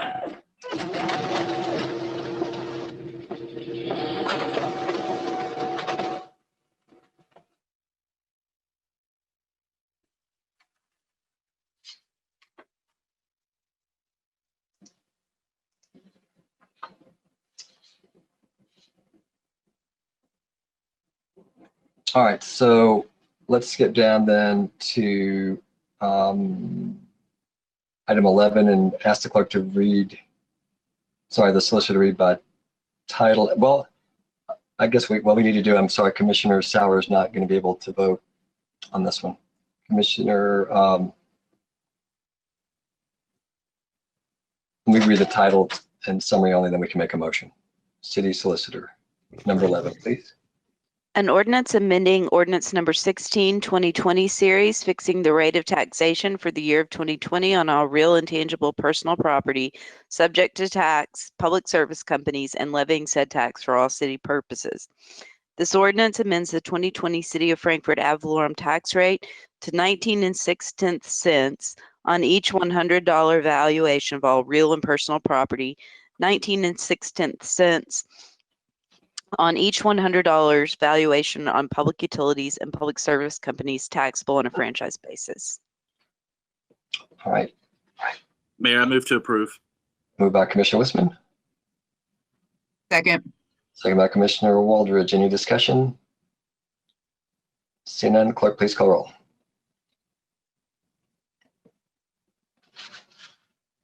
Commissioner Waldridge, Yes. Yes. Commissioner Tippett, Yes. Commissioner Wiseman, Yes. Commissioner Sauer is not here, Mayor May. Yes, that's adopted. Next would be read number 12 by title and summary only, please. An ordinance amending section 36.161A of the City of Frankfort Code of Ordinances regarding creation and establishment of the Urban Forestry Advisory Board. This ordinance amends section 36.161A of the City of Frankfort Code of Ordinances to remove the requirement that members of the Urban Forestry Advisory Board reside within the city limit. All right. Mayor, I'll move to approve. Moved by Commissioner Wiseman. Second. I didn't see who seconded. Who was that? Mr. Waldridge. Commissioner Waldridge, second by Commissioner Waldridge. Any discussion? Seeing none, clerk, please call roll. Commissioner Waldridge, Yes. Commissioner Tippett, Yes. Commissioner Wiseman, Yes. Commissioner Sauer, Mayor May. Yes, that item's adopted. Did you say you all want to make a motion to adjourn until we'll come back and finish the rest? What items are left? I'm sorry, going from yours to our particular agenda. It seems like myself and Tippett and Wiseman have an agenda, but you have one. So what is actually the real agenda and what items are truly left? I don't know if you guys can share. Maybe we all have different ones. I'm not sure. No, Mr. Wiseman? I just printed out the one the city clerk just sent. Again, our city email system is not very good for me. It's been, okay, Commissioner Wiseman. Mayor, I'm fine to skip over the rest, but I wondered if there is a time-sensitive nature to anything that's to be presented as part of the closed session that maybe I believe there's maybe a sewer item we need to address tonight still. City Manager, can you answer that? Yes, sir. Well, there's only 2 items on there and it won't take us very long to address those. For the executive session? Please, sir. Okay, so we'll pass over the rest of the items and go to executive session if somebody will make a motion to do so. I will, Mayor. I move that we go into executive session per KRS 61 .810 subsection 1 subsection B, deliberations on future acquisition of real property adjacent to Fort Hill and property related to public infrastructure where publicity would likely affect the value of the property. Motion by Commissioner Wiseman, Second. second by Commissioner Tippett. Any discussion? Seeing none, clerk, please call the roll.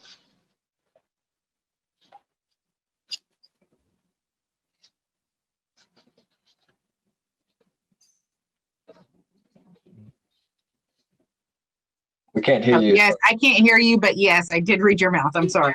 Down. Sorry, I can, let me let's ask the solicitor, will you call the roll, please?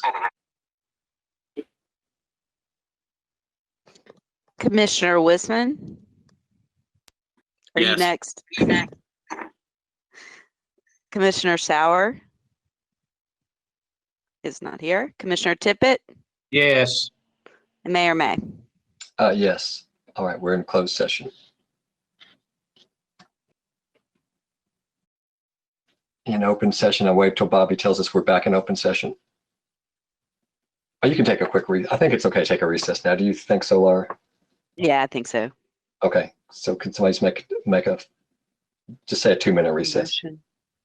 Move for a 2-minute recess, Mayor. Moved by Commissioner Tippett. I'll just second it. Any discussion? Seeing none, all those in favor signify by saying aye. Aye. That's not enough. I only heard 2. So we're just in open session. So I'll ask this question in open session to the city attorney. If we want to go back into an agenda item, I'll do that. But I was going to say, I'd like to make an offer, since Commissioner Waldridge said that she felt like she got left out of knowing information about a prior action of the commission. If we wanted to go in, not tonight, because we'll have to put it on, and it's not on the agenda tonight.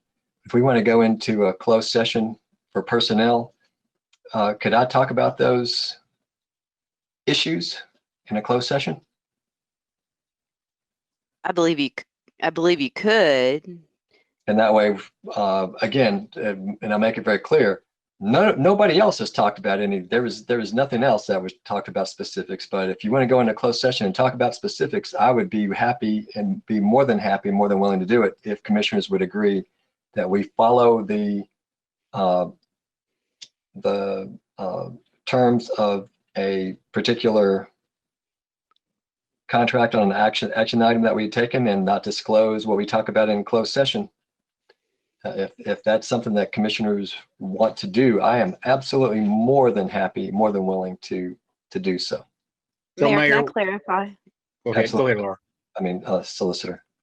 Apologies, Commissioner Tippett. So you mean to discuss your personal?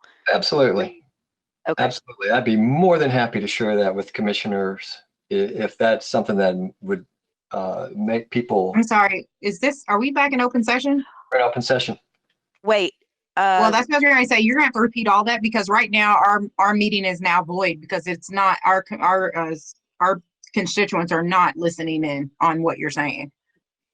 Do we not go back into Bobby? No, because you never asked Bobby to bring them back in, because you were on the session. Okay. And I don't think he realized that no one voted for you to go into We didn't go into recess because we didn't recess. Right. And I don't think Bobby realized that. I said, go ahead back in. Okay. Mayor. Actually better. Yes. Actually, I'm thinking this through. I'm not certain that we have an exemption that applies. Okay. Oh, yeah, that's true, because it's not leading to, I got you. You're right. You're right. I just wanted to, I'm saying I'm more than happy to. Okay. All right. Well, there's nothing else. Do you want to adjourn, I guess? Commissioner Wisman? Mayor, an alternative question, might we, you just made me start thinking, actually. Might we file an explanation or reasoning in an employment file and allow other commissioners just to read it? No, I was like, I'm all shaking my head, Laura. They're like, nope. No. I know that. Sorry. I didn't mean to act like that. I just was. No, it's just that would become public record, and we have already stated that this is a termination without cause. But I can let me look into some things, or speak with you all more. Okay. When we're not on a specified agenda, because I know we're getting a little far afield again. Okay. All righty. Next item. Did we ever get back into open session, Mayor? I guess we never went. We never adjourned. Never recessed. Okay. All right. I mean, never recessed. Right. So. Move to adjourn, Mayor. By Commissioner Tippett, second by Commissioner Wisman. Any discussion? Seeing none. All those in favor of adjournment, please signify by saying aye. Aye. Aye.